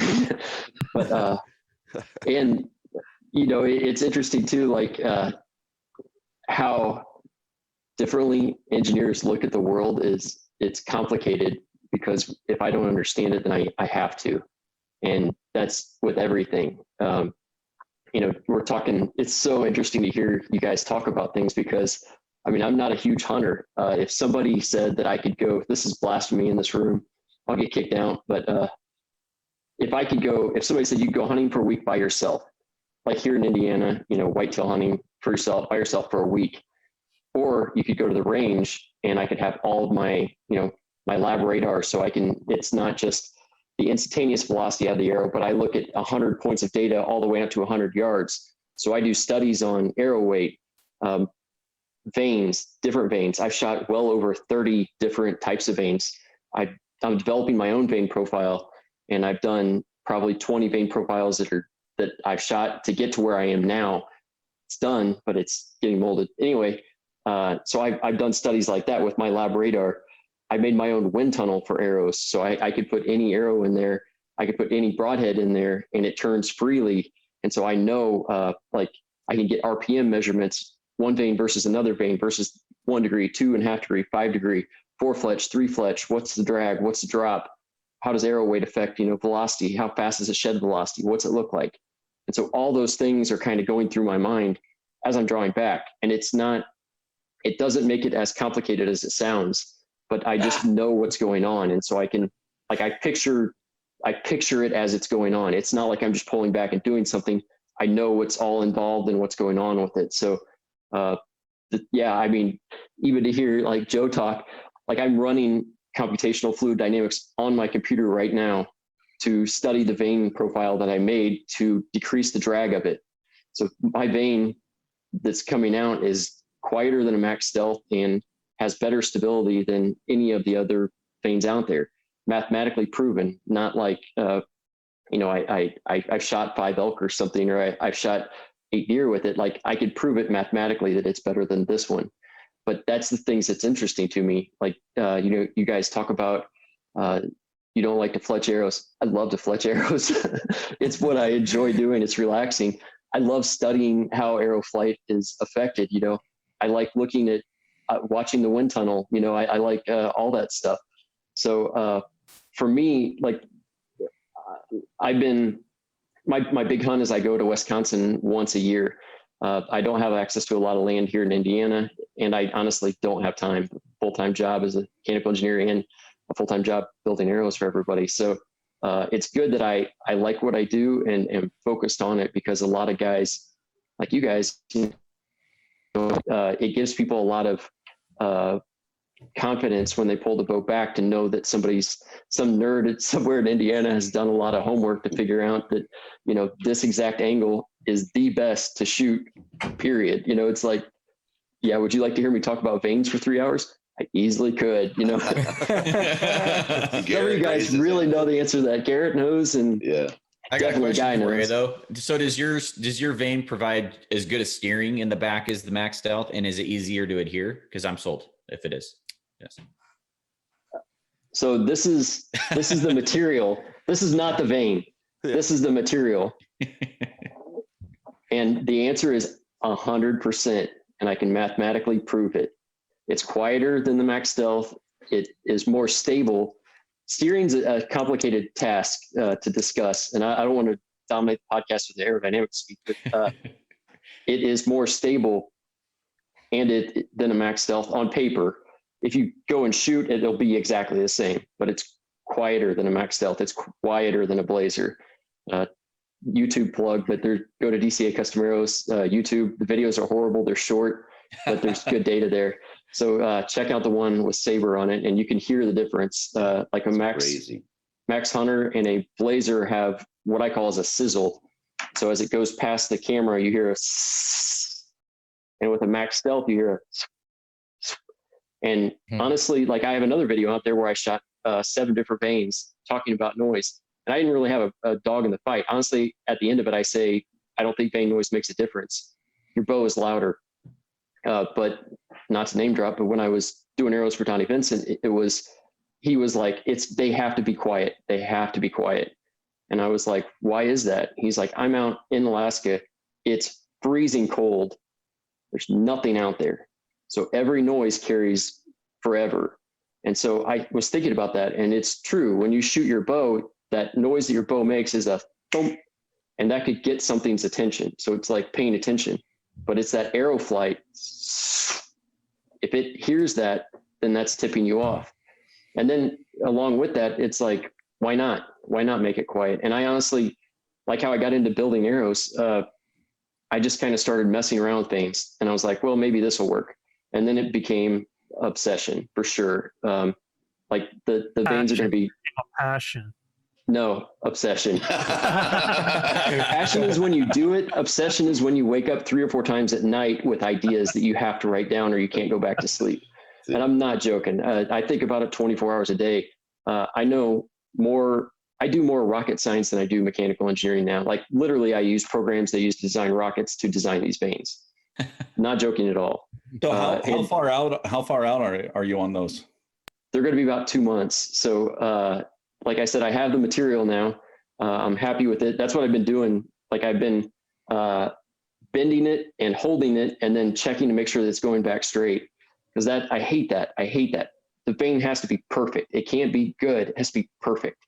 So the material, remembering its shape, going back to shape, being able to bond really well, bonding to itself, maybe not using a primer pin. Right. Thank you. That's why we get along, my OCD brother. So Kyle, going back to what I was asking you before we go to Jim. So when the numbers of the matrix are falling down the black screen, right? As you're drawn back. So how does and I don't know how I have never asked you that question as much as we talk. How does that affect you as an archer, right? I know you kind of said it's not happening at the moment, but you're going through that. Now, does that have some weird play as you're going through that? Or it's like, okay, this calculation, blah, blah, blah, blah, blah. Yeah, I'm hitting the mark. Yeah. I think me pulling back and knowing that when I pull back, I know I've done everything right. My bow is set up perfectly. I've shot all the arrows. I practiced. I've shot my broadheads. I know that this is the best arrow for the job. And so it gives me that confidence to be able to pull back and shoot. And I think a lot of people that buy my arrows feel the same way. I mean, they look really cool. They're with the wrap on them. They're very customized and all that stuff. And I think that gives people just that extra boost of confidence too. These are made by somebody that's a huge nerd in Indiana again. And, they know that I've done the math. This will work. All I have to do is put it on the pin. I don't have to worry about that. And I kind of think the same thing. When I pull back, I know what everything feels like. And when I put the pin on there and I know what that arrow flight's going to look like, I can picture it in my mind. And all I have to do the funny thing is, like, so in high school, I raced go-karts with my dad for like 5 years. And I knew that the funny thing is about like getting nervous and stuff like that. I don't really get nervous anymore because all I think in my head is just do it right and it's done. And so if you have the tools and you, like you guys have said, you put in the time, your repetition, your consistency, it's all about consistency, your anchor, your everything, your arrows. If you have that consistency and you do it right, it's going to happen. And that's all I do. So I know that, you know, I'd let it go. I know exactly what that arrow flight's going to look like. I know exactly where it's going to hit. And I don't get nervous about it. So Jim, yeah, that was perfect, man. So let's Jim, take it, you know, the same one. And this is, in my opinion, the contrast of the Matrix over there, you know, understanding your equipment. Yeah, man. He's Kyle's talking about like wind tunnels and shit. I mean, that was like Aerosmith. I tell people I'm not smart. I'm just good at very specific things. I am not a smart guy, though. No, actually you are, and that's, I think that's part of the contrast is guys like me need guys like you, right? Because I don't do the math on any of that. I just don't. I go, especially back in the day. I mean, I used to go elk hunting with Walmart arrows, and I'm not kidding you.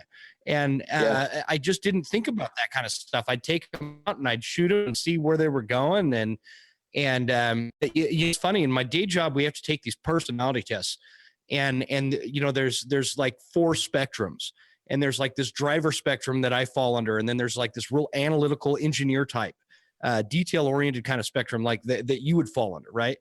And I think that everybody has those kind of personality traits, and what they need to do is understand what personality trait they are, and focus on the strength of that personality trait. Because I know that I am not going to sit down and engineer arrows. I know that that's not going to happen for me. I'm not that smart. I have a hard time cutting my toenails. So when you're talking about, you know, building arrows, that's a whole different thing. And so the contrast with that is every hunter, no matter what kind of personality trait they fall under, whether they're like Kyle, where they're super engineer focused and they're super analytical about things, or they're more like me, who is, you know, just kind of dumb and walks into walls. Right. It is a situation that you have to know your strength and practice, and the contrast in knowing your gear that's what the contrast is.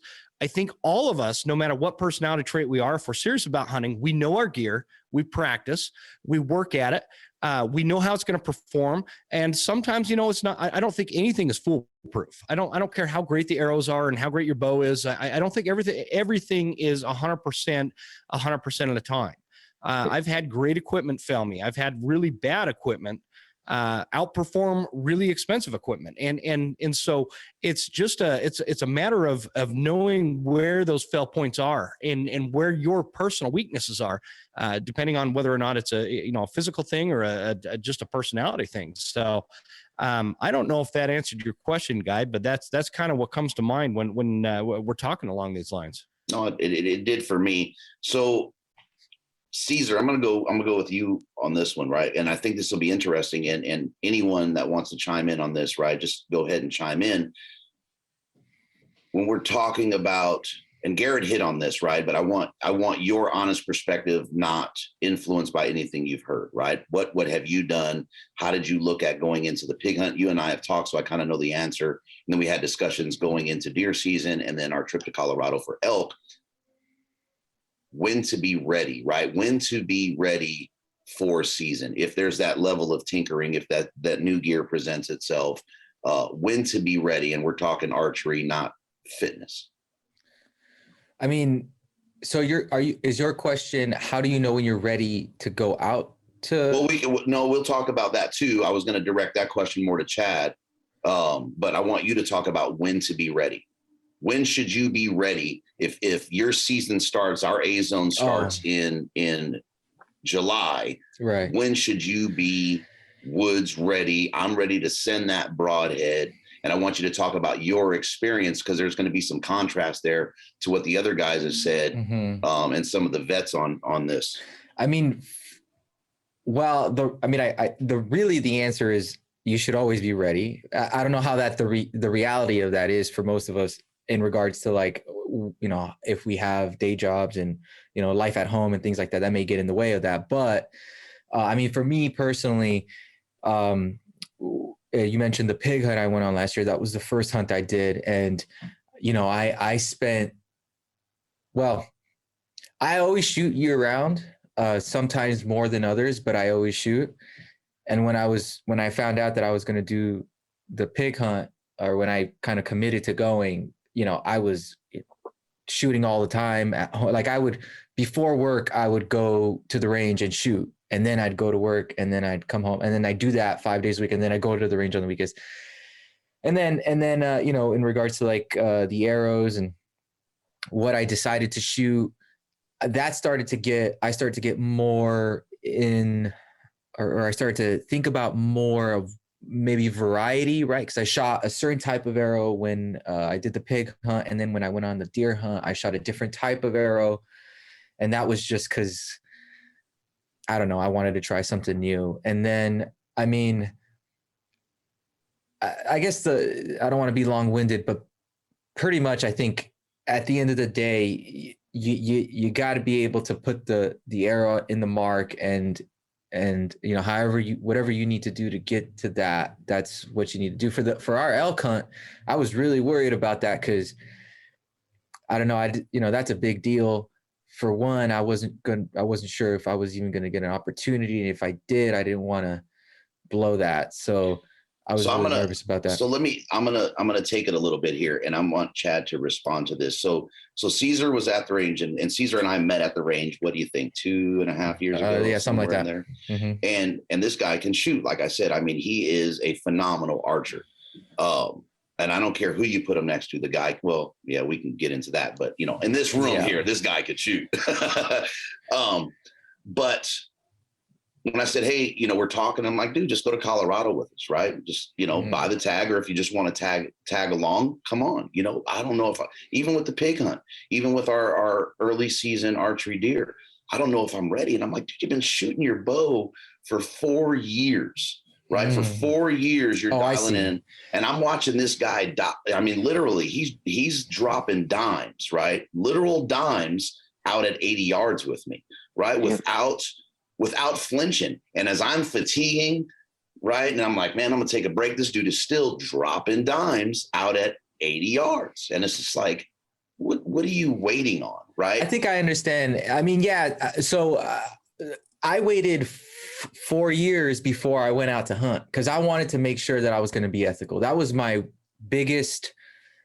I mean, that was just responsible. Yeah, and you know, I know of some other people that, you know, hunt with a bow with only shooting it for like a month, and I mean, that's their prerogative. For me personally, like, I knew when I started that I was going to make sure I was proficient in this before I went out and took an animal. And, you know, last year, that pig hunt, I shot that pig and I double lunged him. So, I mean, I don't know if that's a testament to that, but, you know, after that, I felt very confident in myself. And I mean, granted, you know, different animals, you know, they're all different to each other in regards to I mean, you go into like an elk hunt, right? That's not shooting a pig, you know. So it's, you know, there's definitely the stakes are higher. So is it?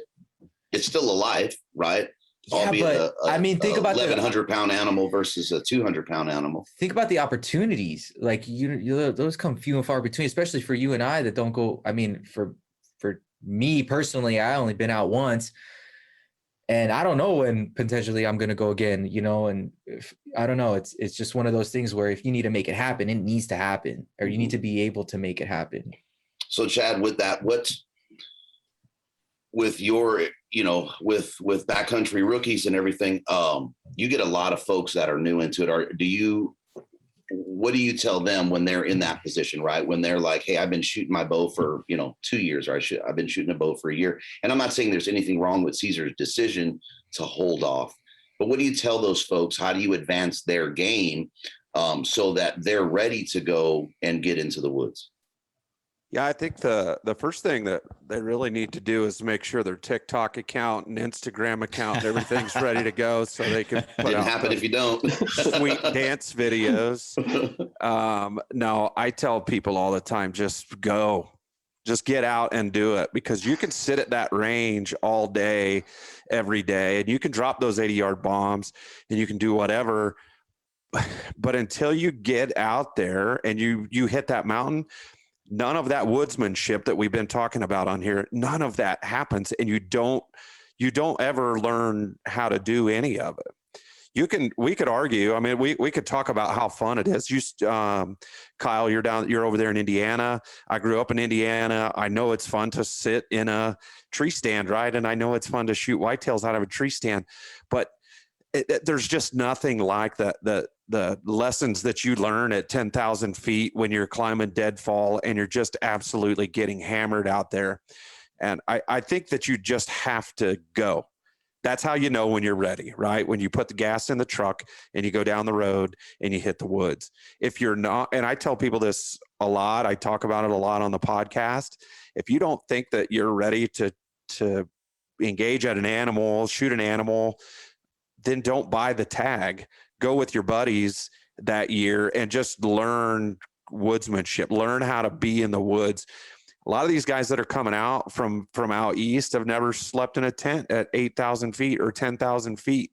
And then all of a sudden, because of that sweet TikTok account or whatever it is out there, these dudes are thinking they're going to hit the mountains and go 10 miles deep and they're going to stay 10 days. And they've never even slept outside in the backyard.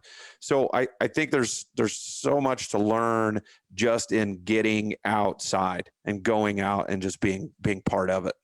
I do want to say that I would have gone out sooner, but the environment that I was in didn't harbor that. So in other words, I don't have any friends that hunt other than Guy, and I met Guy at the range. So I was trying to figure out how to go, and like I knew I wanted to get my license, and I kind of made all those decisions and went through all of that on my own. And then when I finally met Guy and he was like, "Hey, you want to tag along?" Yes. Yeah. And there's a lot of really good organizations out there for mentorship, right? That teach people how to get out there and do it. There's a lot of people that get people involved, or jump on Elk Addicts or whatever, self-promotion, right? We have the Backcountry Rookies Nation, and there's so many people that go in Backcountry Rookies Nation on Facebook and they say, "Hey man, I don't know where to start. I don't even have a hunting partner. I'm thinking about going solo for my first year," right? Because they don't have that person to go. And it's amazing to me how many people will raise their hand and say, "Hey, come sit in my camp, man. Come sit around the same." Gerald, you say these kind of things all the time. "Hey, come sit at our campfire," right? "Welcome to the elk camp." And I think that there's a lot to be said. Nothing against you, Cesar. I'm not saying anything. I don't know you. I don't know anything about you, but a lot of people are scared to ask, right? "I want to go hunting. Where do I start?" You did the right thing. You picked up a bow and you went to the archery range. When you want to meet people that go hunting, where do you go? Right? You go to the shooting range, you go to the archery range, you go somewhere where you're going to be involved in those like-minded people. I don't typically look for hunting partners at Starbucks, right? It's just not how that works. Right. I mean, they're probably there, but it's just not the environment where you're going to talk about those kind of things. So I think that there's a way to get into it, right? There's a way to be involved. And I think that's kind of where we got really lucky and we hit a mark where we are able to kind of educate people through the Backcountry Rookies. It's appropriately named, right? We're out there as an educational piece for people to go and just listen and try to learn something. Every show we try to be somewhat educational. I don't know if we are or not, but we try. So I'm gonna flip us real quick, right? Because I think Cesar and I have had this conversation, and I'm gonna just peel us back into archery a little bit, because there's a lot to talk about with it, right? And we can go through all this. But the one thing I do want to point out as we're into our hour and 45 minutes here, so I'll try and speed us up. If anybody needs to drop off, I understand totally. is that with everything that's been said, right, is get behind your equipment, spend time behind your equipment. Doesn't matter if it's, if it's new, if it's old, if it's somewhere in between, get behind the equipment. So we're going to hold off. Kyle, you're going to go last on this. And I don't care who chimes in first. I want to talk about the importance of trajectory in archery. I don't really hear it talked about. It's something that I actually practice. And I think in my opinion, it's hugely important. I'm sure Garrett has to practice it in his Rosie Woods. If Mike's hunting North Idaho, he's having to deal with it. Jim's having to deal with it. So I'd like to talk about trajectory. Who wants to take the first stab? What is trajectory exactly? there it goes right there. I'll just give you a hint. It's A squared. Glad there's an engineer in here. That made it easy. That's where I call Kyle. Yeah. Well, okay. So the reason I bring it up, right, is because, and I'm sure that we've all at some point have fallen victim to the speed thing when it comes to bows, right? And we have this, this super fast bow, or we have this, 84 pounder, and, I want to put this much weight on it. And I got, this 80-pound bow that's shooting, an arc like this now, because I want a 620, and no offense to anyone's weights or anything like that. But trajectory is huge for me. I have to know what my bow is going to do. I have to know in some of my country that I can thread that needle. If it's this big at this distance, I know where my arrow is going to be in that line of sight. Right. And I'm not saying I'm a badass archer. I'm a decent archer. I think it's an important aspect of what we do. And I just don't hear the conversation when we hear speed and arrow weights and things like that in terms of trajectory. So there's two things I want to touch on real quick, and I've had conversations about this, and I can't remember who talked about it earlier, but FOC. I mean, FOC right now is a huge thing, and you have people that you can't have enough FOC. And I'm looking at it going, okay, great. You have all this FOC, but what are you doing on the back end? What are you doing to make sure your arrows stay straight? You have all this FOC up front. You have a crosswind, and your back end is shifting. When your arrow hits the target, it's no longer in line. You're losing kinetic energy. You're losing penetration through that, because instead of that staying in that same trajectory, same plane, and it doesn't matter if you're shooting on a flat line or if you have a little bit of arc to your arrow, it's how your arrow is when it hits the target. Is it staying straight to continue to drive through, or is your back end so light that the wind's drifting it and now you're off angle a little bit and you lose all of that penetration and momentum? So the other thing is understanding your equipment. And Garrett did a great video. Garrett, when was that 2 years ago when you did about shooting through windows in the brush, and you talked about how to use your pins to make sure that your arrows were. That's actually what I was going to bring up. And it's a great video. I mean, anybody that's new, it's like, you want to know what your arrow is going to do. You want to know if you can make it through that window. Garrett did a great job on this video of explaining it and going, if you have a small window to shoot through, look at this. So, but again, understanding your trajectory and all of that stuff and how your arrow is going to go through that. And again, it's understanding and knowing your equipment and what's going to happen there. So Garrett, take it away, since Mike dropped that video and then dropped the video. So if folks want to check it out. I don't even know what I called it. So I'll look for it and put it. It was a while ago. I got over 100 videos on there now. Long story short, first, I have something written down here. And Guy, this is shout out to you, brother, for taking, and I don't mean this anything against Cesar, but thanks for taking a risk on somebody you didn't know. I've done that a few times. It's bit me in the ass. And I think it's anybody that's tried it multiple times, they've probably been bit. And it sounds like Cesar's working out and he's on, I love where he's at. So thank you for expanding the sport and bringing somebody in, and especially somebody with, like Cesar. Good job on that. But absolutely, man. Appreciate it. So trajectory, that's a whole 2-hour podcast in itself, to be honest with you. So Mike brought up FOC, and I just start laughing because the more I hunt and the more I kill, and the more I talk to these guys that are absolute just killers in every sense of the word, they don't even know what their FOCs are. Yeah. Right. So I used to measure that stuff. I still measure that stuff because that's just who I am. But, I've been shooting 14% the last few years. I think a standard axis, 28-inch standard axis, 100 to 125 grain tip, you're about, with blazer vanes, you're about a 10% FOC on that, with a 9.5, 340, 9.5 GPI. So, I mean, that's getting a lot of kill. That's probably the number one arrow out there that kills stuff is around here, at least, is an Axis 340. That's what I shot my pig with. Yeah. An Axis 340. Most guys throw 100 grain tip on there. The ones that I can convince to throw 125 grain tip on there might be shooting 10%. Most of them are shooting about a 9 to 9.5% FOC. And they're all going, I was shooting a PSE Carroll intruder when I started, and I was getting pass throughs at 70 yards with a 9% FOC, 10% FOC arrow, shooting 260 right at deer. So that's a whole story that I think is it's an acronym. It's effing overcomplicated. And you just need to build, a good arrow setup, and the FOC will be there. I'm going to leave it at that. For speed, for me personally, speed is, I like the tunability of an arrow going about 280.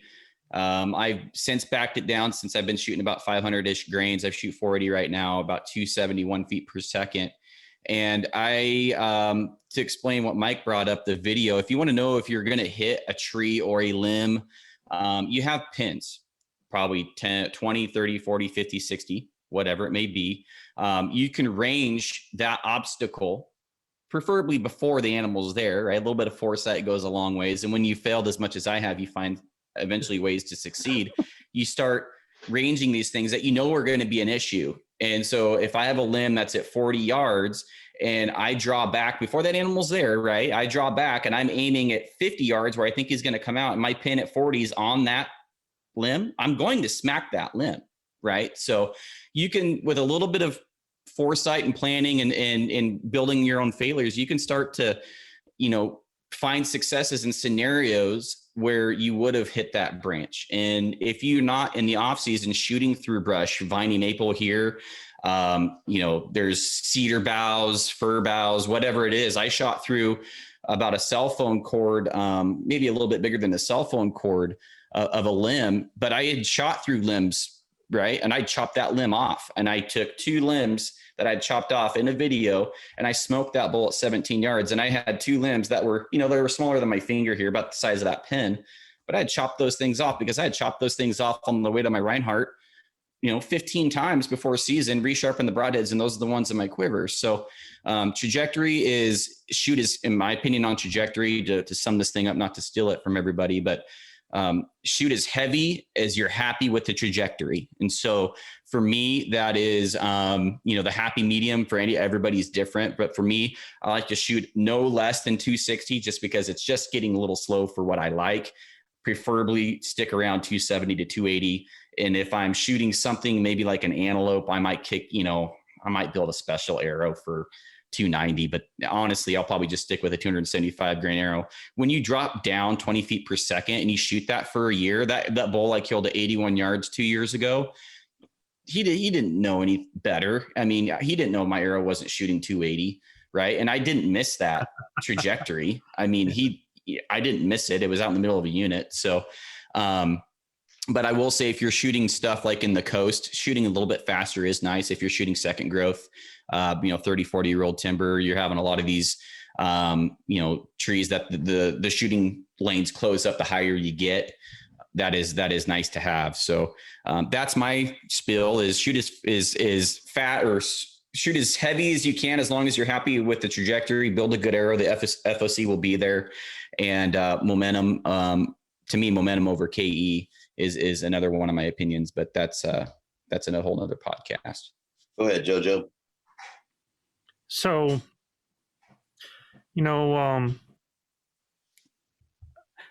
again, it's a failure thing. And I've seen a lot of people that, and it's, again, it just all goes back to knowing your equipment, man. It's about that equipment being an extension of you, knowing what it's going to do. And see, I think a lot of people that think they're sometimes hunter ready because they're range ready, they're backyard rock star ready, but they haven't necessarily done the things to challenge whether they are hunter ready. They haven't challenged themselves with gear on. They haven't challenged themselves in bad conditions with wind coming from the left, wind coming from the right, so that they know how they react to that. And they haven't done it by trying to poke through areas where you might not think you can poke through. And I've seen guys like I love it in 3D shoots when they have the kill covered halfway there or 3/4 there, so that you're not seeing the kill.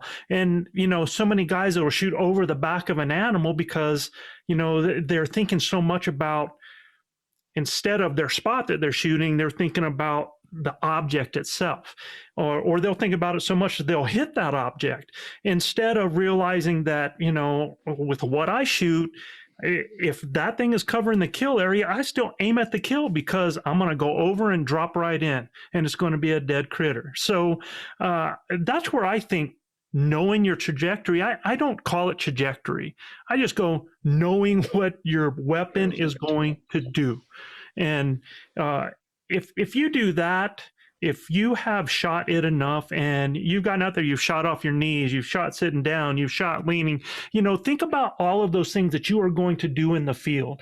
And when you asked about how do you know if you're hunter ready, look, if I have any question in my mind, if I have any doubt in my mind about where I'm shooting right now, and I don't mean as far as, where I'm pegging, but if there's anything feeling a little bit off and I go out there, I'm not ready. That's going to rock your confidence. And guys, it all comes down to confidence when you're hunting. It all comes down, and that confidence comes from all of that preparation. It comes from all of that, putting yourself in the uncomfortable positions to get comfortable. You be ready if your peep sight twists on you.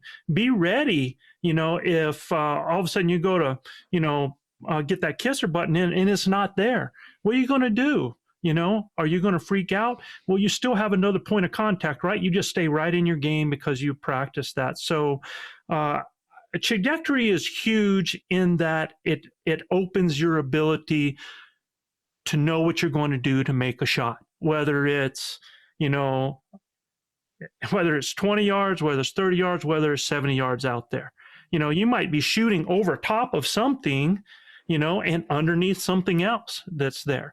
You just understand that because you've done it so much. I just think the whole thing is about comfort, knowing, knowledge, and this is just the shooting part, man.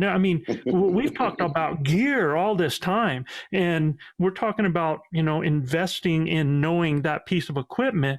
And I think you can give some guys a doggone spear and they could get out there and kill an elk because they know how to get up on an animal. They understand the animal, they understand the environment, their woodsmanship is so good. They just have they have that knowledge factor. They have improved themselves as a hunter. I can hand any of you a hammer and say, go build a house, right? But if you don't know where to start and you don't know how to put all that together, you can have the best equipment in the world. I can be shooting Kyle's arrow, and I could be shooting it on Cesar's bow that I know that guy's going to produce the best arrow. He's going to have that bow tuned in. That's just the type of guys they are. They're passionate about that. But it doesn't matter if I have not worked with my equipment, because now even the equipment might be great, but I become the failure point, right? So, I think your trajectory, as far as whatever that weight's going to be, I could not tell you what grain I shoot. I have no clue. I know that my arrows punch the way I want them. I know I'm shooting a 125 head on there. I shoot 70-pound pull, and I shot a bull this year at 60 yards, couldn't find the arrow. I mean, it just zip. You know, I do know that I'm going to be mid-body, 3 to 4 inches back behind that crease, and I'm going to get 2 lungs, and I'm going to put that critter down. So, I mean, again, I'm taking it a little bit further. I just think we spend so much time worrying about the equipment, we don't spend enough time on preparing the hunter part. Bingo. Okay, so I'm gonna and just because Kyle, Totally. we said trajectory. I want Kyle to touch in on trajectory, but I'm gonna spin off of what Joe just said, and I got something for Chad and Jim, and then whoever else chimes in after that. Did you want me to go now? Yes, sir. Okay. So you guys have seen me on the whole time. The Matrix, buddy. Those are the conversations that I have. I'm a very plain person, but you guys touched on a lot of things. I just want to touch on what Joe said, which is extremely important. People ask me, how can I shoot better? How can I shoot better? You could shoot more and you will shoot better. It's a good example of it is a basketball player.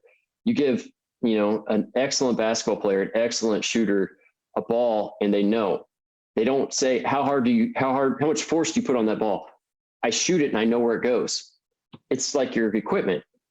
And I'll get into kind of what I do that's a little bit different, but like with Joe, he knows his equipment.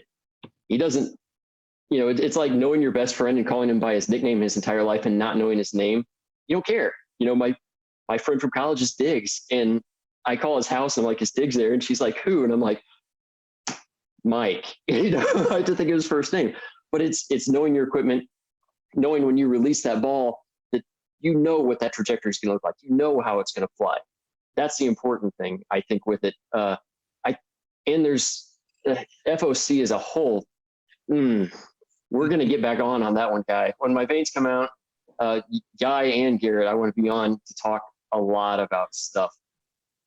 I've talked to people that have called about arrows. I've talked to them about FOC for like an hour and a half. I don't even know if they were still on the phone when I got done. But there's a lot of misconceptions with that. It's really, really, really, really bad.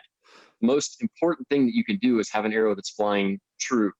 It's not too weak. It's not too stiff or to be unforgiving. Michael, you talked about the tail end whipping around and stuff. The most important thing, though, is with trajectory and arrow spine and getting that correct stiffness. When that arrow hits, if it's flying at whatever trajectory it's coming in, this way or this way or this way, if that arrow is slightly bent, so it's flexing too much, when it hits something, that center of gravity, if it's offline of the trajectory that's coming in, it's going to do this and bend up. And arrows bend like crazy. So when it hits something, automatically you're losing that trajectory because the momentum, that center of gravity, is going out of line with the arrow. As that goes in, you're basically trying to drive like a bent nail into an animal. When it gets in there too, it's going to start curving in the animal. And it doesn't take a lot to lose. It doesn't take a lot to lose a lot of that energy. So what I do as far as trajectory and weight and FOC and all that stuff, I look at it all. It's a three-legged stool, but the most important thing that I do is figure out the exact stiffness of the spine based on the spine of the arrow, the length of the arrow, the weight I put in the front, all that stuff. I balance the arrow with that. That's the most important thing to me. FOC, like Garrett was saying, if you build a good arrow, it's going to solve itself. I try to keep it above 12, but if it's 10, it's not that big of a deal. It's having it in front of it. And just in rocketry, you have your center of gravity first, and then you have your center of pressure behind it. And knowing where all that stuff is at and being able to optimize that stuff, that's more important than knowing, the center of the arrow. The arrow doesn't care where its center is when it's flying. It's not a point that affects the dynamics of how it flies. But like with me, with my builds and all that stuff and figuring out the trajectory, I have a way to estimate sit back. I have a way to estimate the potential energy of your bow. And so when you draw your bow back, you're actually storing potential energy in that bow.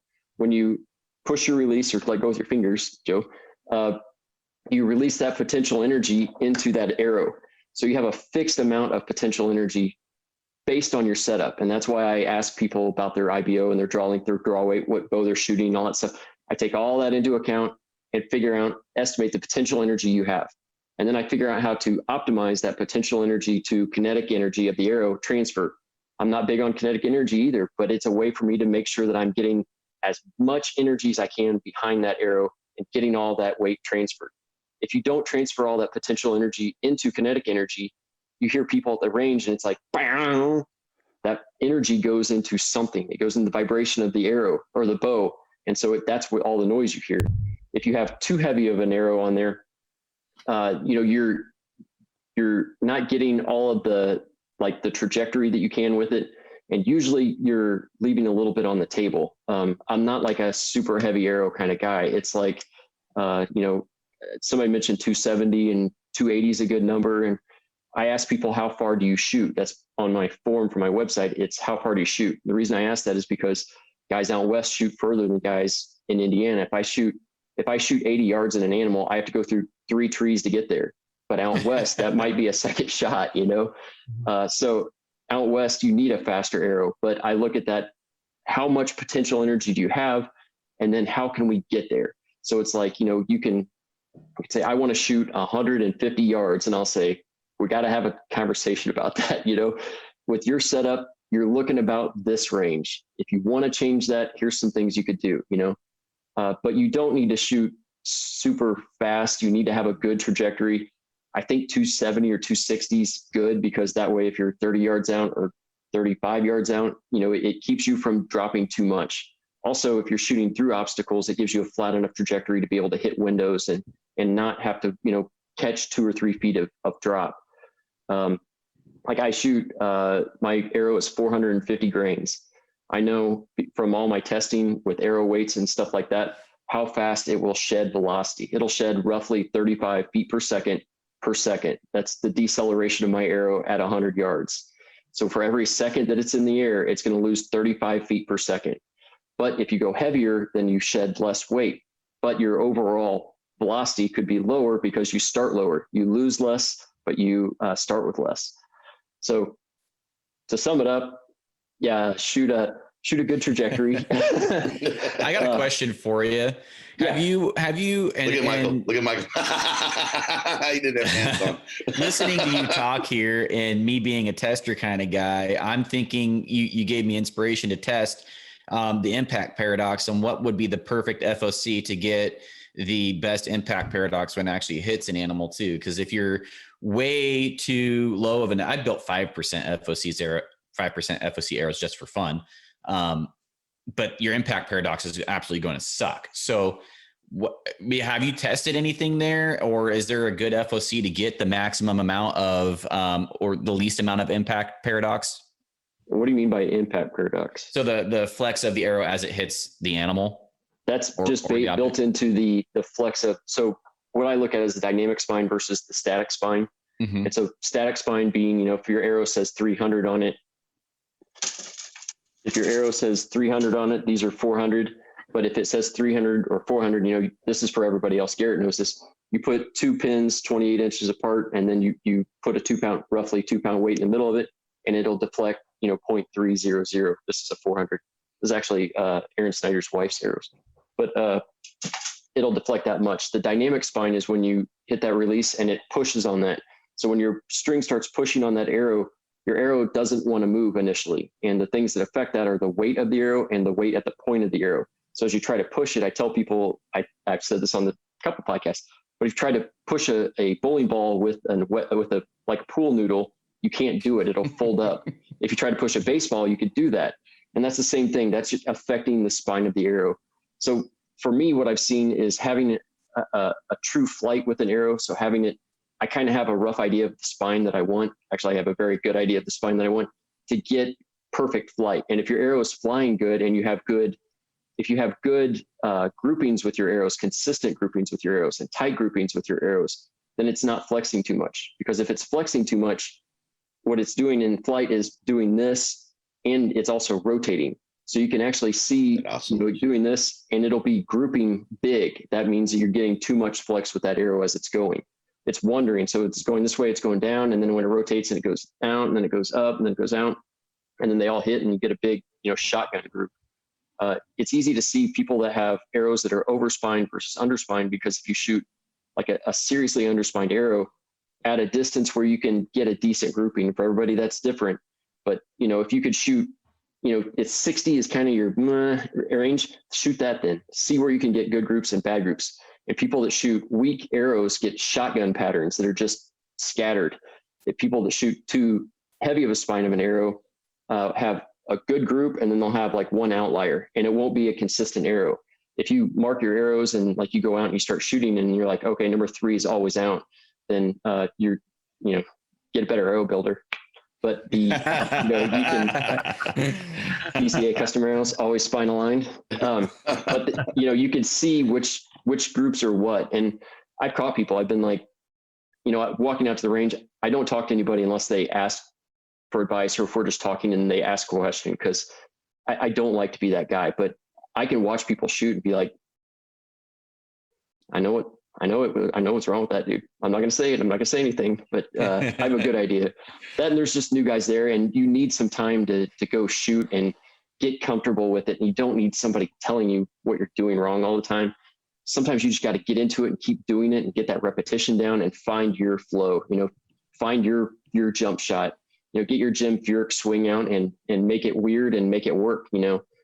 It's consistency. Consistency is 100% the key. And that's why with my arrows, the heaviest to the lightest arrow, I built some for the catching deers guys. I built 48 arrows, and 24 of them were Black Eagle Renegades. And the difference between the heaviest arrow and lightest arrow in 24 arrows was 1.6 grains. And that's fully built and spine aligned and everything like that. So they're deadly consistent. And so getting that consistency, but like Joe was saying, and like Michael was saying, if you're not consistent with your shot placement and your anchor, and you're not consistent and you're not doing the same thing over and over and over, it doesn't matter. You have a really nice car that you can't drive. So getting behind the wheel, driving it is key. So you need a t-shirt, Kyle. You need a t-shirt that says arrow guy on the back, and on the front it says ask me, I know what's wrong. The rain shirt. Yeah. My buddy Josh Dud got me a shirt that says Arrow Wizard. All right, so I'm gonna, and another one that you hear a lot, right? So as we have that animal in front of us, some of us are jitterers, some of us get respirations that appear to be hyperventilation. That's me, right? It's at draw. I don't care what it is, man. Everything from here to my anchor points and everything is rock solid. Man, my respirations go flipping crazy. I've seen guys like this jittering at draw. Jim, I'm not sure. I can't see you, so I'm not sure if you're sitting there or if it's just your logo there. So I want Chad and Jim to talk about checking the fever, we'll call it. How do you guys control the fever? Yeah, I can go first on that. I don't really have that fever. I've been put in way worse situations than having an animal put in front of me, and there's like none of that stuff really bothers me. So I don't get it. I don't know that I've ever been super shaky at full draw. It's not really a thing. I think practice and just being proficient with your, and comfortable with your entire shot process. I mean, that's got to be a key, but I don't know. Is it even possible to shake that if you're a nervous shooter like that? Is it possible to shake it? I think there's a hit of adrenaline that comes, and controlling that hit of adrenaline is, to each their own. Some guys are great at it. Like for me, it's respirations, but you put me behind a rifle and I'm the shaky guy. Right. Yeah. But I'm steady shot, so I think that hit of adrenaline is what does it. I just eat up having that animal in the sights. But Cool Hand Luke over here, I shouldn't even ask him the damn question. Yeah, I'm not trying to say that. I'm just I guess I don't know. There's been a lot of training that's gone on and put in a lot of real life situations that, like, I'm not really that elk's not shooting back, so I'm not that concerned about it.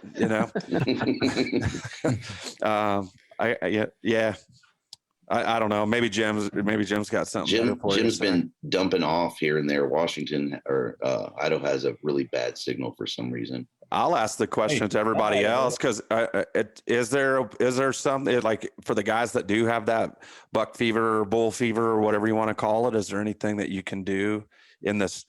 I would think it would be more like a worse thing in the shot itself. I've been a little shaky before I've drawn my bow back, but when you draw back, you're in that moment. I'm pretty calm and collected. Is there something you do to calm yourself down in the shot? Something that I've done before I went on one of my hunts, like, you know, I was going out with a bunch of guys that I didn't really know that well at the beginning. I'm really good friends with them now, but I would go to the range, and luckily my range has a lot of different targets. So they have, you know, 20, 30, 40, 50, 60. And I would go and I would stand at like the 20. I'd have, you know, like a target set at 10, my own target, and then I'd have different ones out there. And what I would do is just kind of in my head, I would draw back and then 20, and then I'd turn and shoot at 20. And then I'd draw back, and as I was drawing back, I would pick my next one, and then I would turn and I would shoot at that one. And it was trying to get it as quick as I can and how fast I could hit it. And so it was, again, knowing your pins and practicing with your pins. That way, when you're put in that stressful situation, you know, it's at 30. That's it. You know, that's what you've been practicing. And a lot of guys that are in the military, I think they do that as well. You know, putting yourself in stressful situations, you know, doing push-ups and that kind of stuff. And your arms and legs, I race mountain bikes too, and your arms and legs would just go, you know, they'd hit the gun and your body would just turn to jello, man. I mean, it was so weird, and your breathing would just go away. But once you got going, it would be easier. But I think just trying to put yourself in those stressful situations so that when you're put in that, you're said, you know, it's at 30, you know what to do. It's like muscle memory kind of thing. You're automatically into it. Yeah. That's something I do at the range a lot too, is when I'm practicing and I'm shooting, I'll do 20 or 30 push-ups, or I'll do a 100-yard dash to get that elevated heart rate. And I think if you practice it, a lot of people don't even think about it, but if you practice getting your breathing under control and you practice muscle fatigue and drawing at muscle fatigue, there's, I don't know, it's all muscle memory. The more you do it, the more you're going to be used to it and be ready for it. So if you've ever listened to our podcast, we've got like our two Venezuelan mafia guys talk about the Veralaques all the time, and that's what they're talking about. Is they just would get so excited, and that was something we had to really deal with Luis early on. And there's a couple of things. There's two different things that I want to talk about. One, like if you want to feel that same kind of pressure, is I tell these guys, look, 3D shoots are awesome. You know, but what I tell guys is I want you to go to a 3D shoot, get with a group that, man, these guys are really hot, and get in there and just like start talking crap like how friggin' great you are, and you're going to smoke those dudes, man. Watch me. Are you ready for this? And I mean, just really put that pressure on yourself, you know, to feel that and to be able to take that. That's one way of doing that. The other thing that I look at is I hear guys, and here's the situation. You'll hear this. Well, it happened so fast I didn't get a chance to get excited, get nervous, right? Or there's just the opposite of the spectrum, was it took so long for him to come in. I'm watching him the whole time that I was ready for it at that time. There seems to be like this kind of medium thing in there where they see the animal, it's not happening quick, and they get to realize a few things, and everything starts to take over in their body, right? And what I've tried to tell people is, have you ever noticed those same exact people that after you have, let's say that you filled out a tag, and then you're out there with somebody else and you're calling, and now you have the biggest bull ever come in that you're calling, and you never get nervous, man. It's like you're watching this and you're taking it in, you're looking, and you're going, how friggin' cool is this? And you're looking at parts of the animal, you're checking him out, you're watching how he's moving, you're watching his ears, you're learning about that animal. And so it's been two opposites, you know, when you put that self-imposed pressure on yourself ahead of time. And I understand there's guys that want to make sure that they make an ethical, clean kill. So they feel that kind of pressure. Again, that comes down to that confidence thing. But what I try to tell people is change your mode, man. Change your mode when that animal's coming in to the same way as if you've already tagged out. Use it as a learning moment. Look at how cool it is. Watch the animal. Look at how the animal's using its ears and its head. Start looking for your shooting lanes. Prep yourself, man, so that you've got this, this, and this. If it goes that way, this way, what's the wind doing? Where am I at with that? Is there anything else happening around? Looking for those twigs that are in places. Involve your mind, because you're in the red zone, and it takes you away from thinking about your own capabilities, man. Your capabilities are there. You've prepped for that. So what you have to do is you have to put yourself in the moment that you are there and give yourself those things. And for some people, they have to have a checklist, man. They have to have a checklist of what they're doing. And when they have that procedure, it really makes them comfortable. Some people are really comfortable that way. And so if you're telling yourself, okay, animal, right? Shooting lanes, going right, going left. What am I ready for here? Do I need to move to a side? Am I going to have to slide over? What branches do I have in my way? Where's the wind at? Is he going to hit that? What if he circles downwind? So you just start solving those problems, and it takes a lot of that other stuff and puts it in a different place. And then you're going to shoot that animal, and heck yeah, you're going to Batease it, man. You're going to fall apart all over the place, and which is cool. I mean, that's what it's about. I mean, when you stop feeling that, man, inside here and what it's all about and what you've just accomplished, you might as well be done with it. And I've heard people say that, but at the same time, when you become that efficient killer, if it's about putting that food on the table and your job is to go put it in, you almost see it as a job instead of a recreation. There is that level of that for some people, man, that they're able just to see it as that, go get it done, do the process and move on.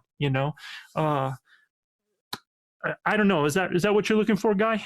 I'm looking for whatever answer. I mean, the biggest thing with all this, guys, right, is to have these different perspectives, but then we all fall in line from, the guys that have been shooting, 30 years to the guy that's been shooting 4 years. Everybody's falling in line with the same end result, time behind the bow, confidence, things like that. And that's what my hope of this episode was, to be honest with all of you guys, right? Is because there's so much information out there.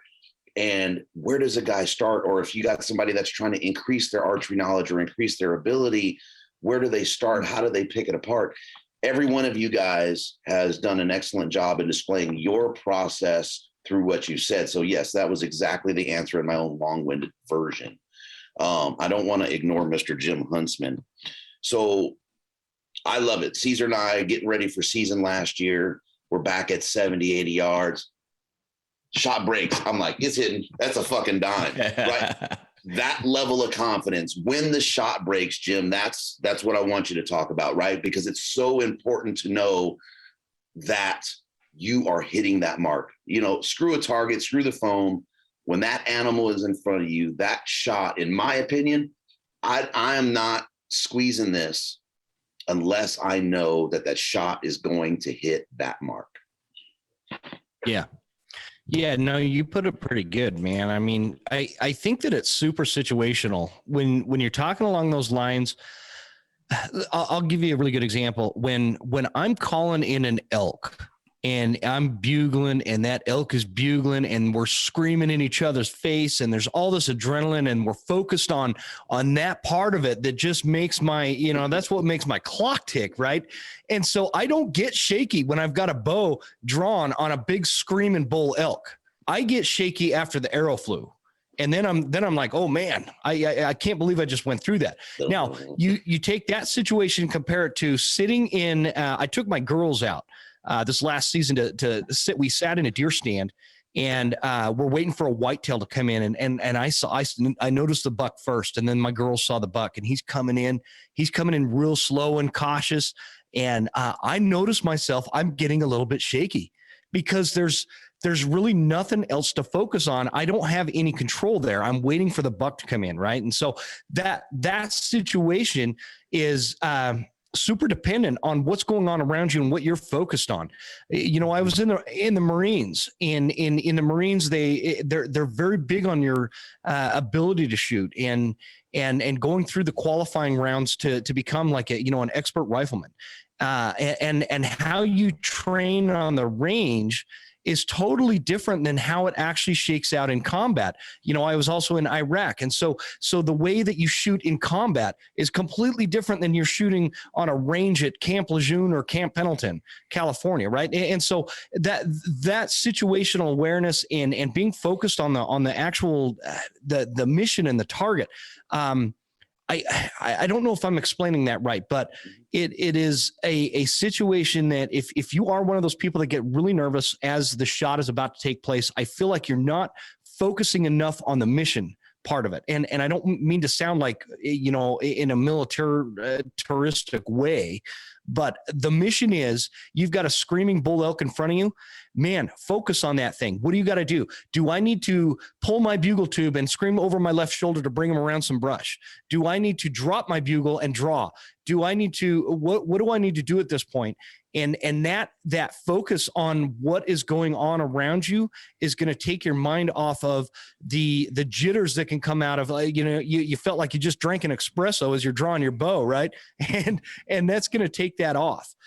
If you're really focused on where you want to put that arrow and what you want the end result to be, instead of, oh man, there is a 700-pound screaming horse with giant swords hanging off his head in front of me. You know what I mean? That's, I think, the difference. Did that answer your question? Absolutely, man.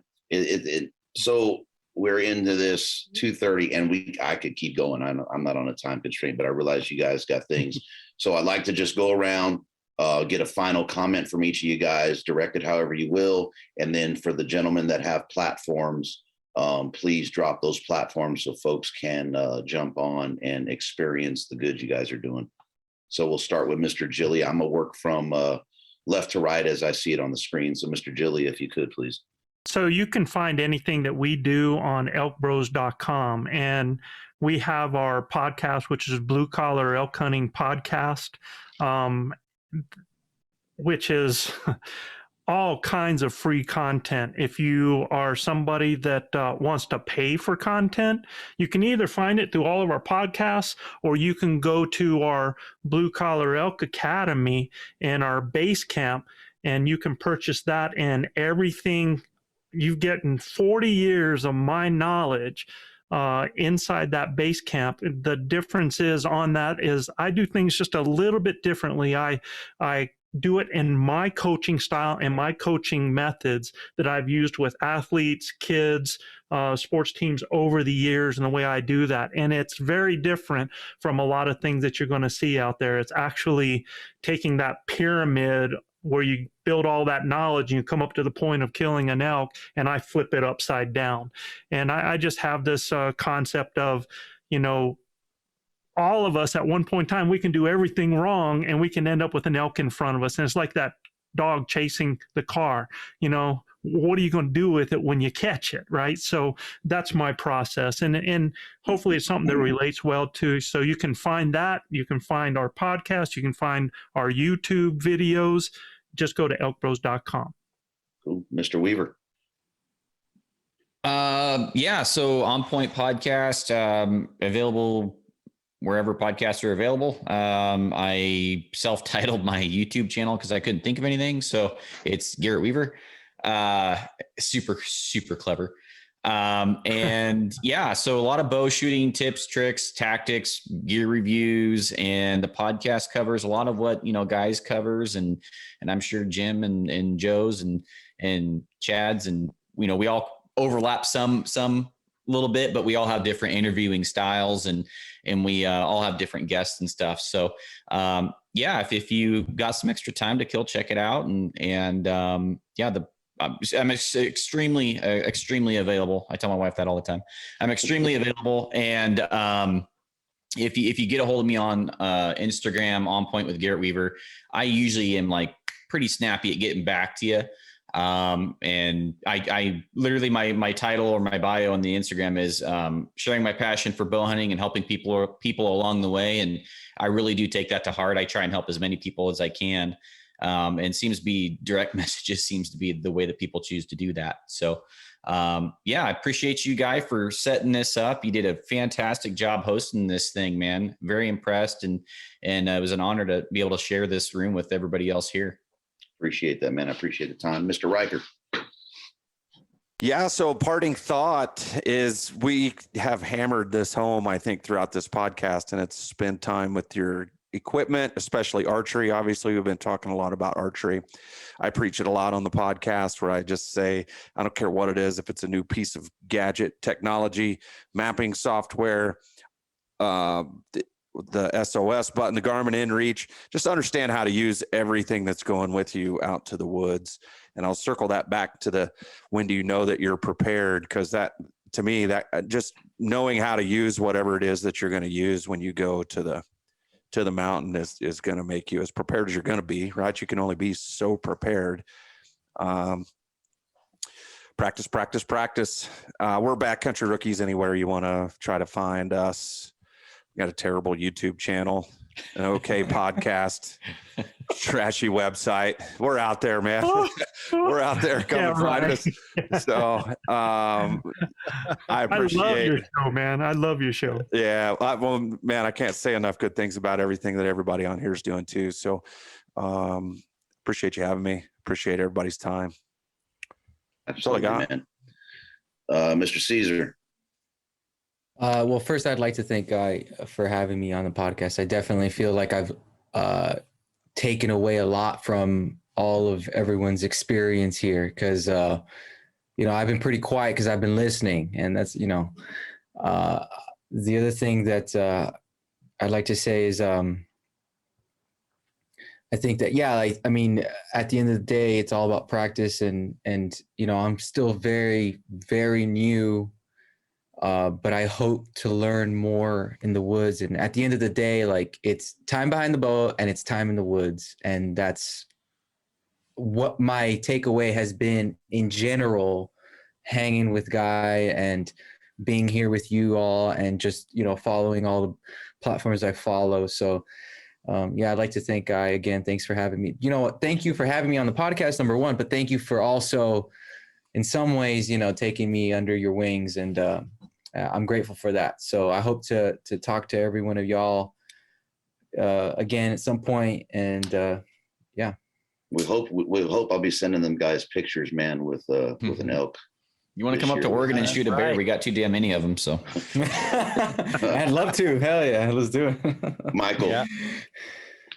Yeah. First off, I mean the panel that you've put together here. This is incredible. The resources that people have, just right here and in the resources that are available to them, take advantage of those resources. In fact, I kind of need to practice what I preach sometimes about taking advantage of that. So yeah, I'd like to order a dozen arrows, please. Who's this again? Really? Sorry. Do I know you? Never mind. Is this Garrett? Is this Garrett Weaver? Perfect. That's good. Oh, that's great. The resources that are here and the resources that are available to people that can help them shorten the learning curve. And I admire and respect each and every one of you and love what you guys are doing to pay it forward and give back. So as far as my platform, it's elkcallingacademy.com. It's that same thing, elkcallingacademy.com on Facebook, Instagram, YouTube, TikTok. Yeah. You got a TikTok? you're on TikTok? I was debating whether I was going I hope that's true. out there or, was I going to throw TikTok or was I going to throw the fans only? Which route was I going to go here? So That one, I'm not surprised. Oh my God. Elkcallingacademy.com. We, over at elkcallingacademy.com, we got that mastermind group that has, kind of take the lessons and everything from the 30 plus years of mistakes that I've made out in the woods and just kind of give that to the mastermind group. Every 2 weeks we do live Q&As just for that mastermind group, and just switched over to a new live stream platform. In fact, I reached out to Guy and I have that ability now to bring guys such as yourselves in, and you can remote in on this live stream right from where you're at and just kind of share experiences and journey and that kind of fun stuff. But Guy, is always extremely humbled to be a part of this and to receive the invite, and thanks for having me. Absolutely, brother. Appreciate it. Kyle. Yeah. So again, Guy, thanks for pulling everybody together. It's a fun crew, man, and it just reaffirms everything that hunting people are good people. Like, there's no joke about it. I didn't know a few of the guys that are on here, and I've been more than impressed. I've learned a lot, and they're just good guys. And there's something to be said for that. Just in general, just being a good person is a good skill to have. I try to instill that in my kids, but yeah, thanks for having us on. It's good to see some of the old friends and make new ones. DCA Custom Arrows. I got the website, and I got a website, Instagram, Facebook, all that kind of fun stuff. Can you say the website a little slower, Kyle? Because it just flowed together for me. What is that? Yeah. DCA Custom Arrows. Thank you. Yeah. So yeah, DCACustomArrows.com. And then Instagram, DCA Custom Arrows. You can see a lot of the stuff on there. All the stuff that I post on there, all the, how the wraps look, and they all look, I'm not an artist, but I kind of get it lucky sometimes. But the main thing that I focus on is the math, and I just love doing that. So I have a bunch of new products that are going to be coming out this year. Some that I already did. So I got some points that I've done. They're called subsonic, but and they're aerodynamic and all that stuff. But the other nice thing is they're rounded, so you can't poke yourself with them. You can't rip veins off or anything with them. But I'll have other stuff. The veins are coming out, and I'll keep all that stuff up to date on Instagram. I'm behind on emails. I have 2 full-time jobs right now, plus I'm a dad and a husband and everything. So life's a balance, but I'm way behind on emails. I apologize to everybody that's submitted some, but it's a good community, and I think, like everybody said, practice. That'll get you better, and everybody should be nice to each other, man. And because you didn't bring it up, so Kyle has a VAT, right? It's a vein alignment tool. Oh, yeah. And that thing has been money for me, building my veins and testing different offsets. So it's worth every bit of it. That was a great idea. Yeah. So this is it. So this allows you to align your Bitzenberger jig so that you can get my hat in there too. So you can get it exactly right. And, you can get anything on here. On a bits, you'll probably get, 5.5 degrees. I'll tell everybody that I fletch everything at 2.5 degrees. That's where I found with my testing that you get optimal performance. No parachuting, good grouping, no wondering, that kind of stuff. But yeah, the vein angle tool is cool. It's all the stuff's available on my website now. And anything you guys do, it keeps me going, and it keeps me working on products that are coming out. And, people ask me all the time, do people care about veins? Why do you have a wind tunnel? That seems stupid. It's just an arrow. Great. I don't care. I love it. And if anybody can benefit from it, then that's great. I do it for my own kind of curiosity, to be personal about it. But there's people out there that like to do this stuff, and there's people out there that kind of dig what I do. So I appreciate all those people. Awesome. Mr. Huntsman. Michael, do you want to talk about your hat situation that you got going on? He thought it was a decoy show. Yeah, you weren't here earlier. It's Jim. It's the hearing enhancer 5000. My goodness, he's got a video for it on his TikTok channel. I tell you, that on TikTok. That one, that's weird. That one's over on the Facebook. So yeah, I don't know if there's a pants version and a no pants. I challenge you to kill an elk with that on your head this year. I would challenge you. I like Garrett's idea, man. I mean, you're wearing your Depends on the wrong side of your body.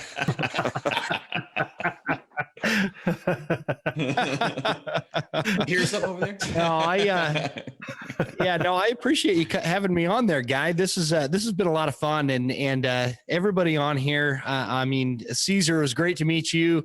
You guys, some of you I haven't met. Garrett, I'd love to get you on my show to talk about the woodsmanship thing, because my podcast, the Western Huntsman podcast, is kind of focused on that aspect of it. Like we've talked a lot of gear and things along those lines that I'm not super technical about, but where my show focuses is on that kind of thing. The woodsmanship, how to read a mountain, how to get in front of a bull elk, and how to locate elk, and how to locate deer, and these things. We talk about everything from mountain public land whitetails to how to rap Vanilla Ice songs. We do a little bit of everything. So did you write a song for this? You didn't have, you don't have a song ready? I didn't. I wasn't sure how that would roll out, but I thought about making one, guy, just for you, and I didn't do it. I didn't do it this time. They are the most atrocious things I've ever heard in my life. But hot damn, if I gotta listen to them a couple times without laughing to hear everything he says. I could send you the raw cut version, buddy. Don't you worry. Don't worry about that. I heard that voice. I like the hard limiter as it's coming through my speakers. So my rap debut, as far as Guy is concerned, it didn't go too well. I thought it was awesome, man. I was there. Hilarious. I was with you. We were. Now we do a lot of, we try to stick to the humorous side of things on my show, but there's also a lot of serious stuff. But we don't get too serious, and that's okay. So you can find us on Instagram at the Western Huntsman, and the Western Huntsman is not like my nickname. It's just it's a brand where we all, those of us that hunt the West, we can go and we can communicate and talk about things like conservation and wildlife management and things along those nature or along that line. I sure appreciate you having me on. And if you guys want to learn how to hunt elk, I learned to hunt elk through the ElkBros and the Elk Calling Academy with these two guys on there. They may be old, but they know what they're talking about, and I appreciate it. Yeah, I knew that. That's how I rap. Sooner or later about the age thing. Well, look, I'll throw another plug out there. If you have not gone and listened on Western Contours to the Wapiti Wednesdays that Michael had done back there, you've missed out on a lot of incredible content too. So check those out. So, gentlemen, there's a reason I asked all of you. I have an admiration and respect for how you guys present hunting, not just to our community, but to the world, right? And I absolutely appreciate each and every one of you and your platforms.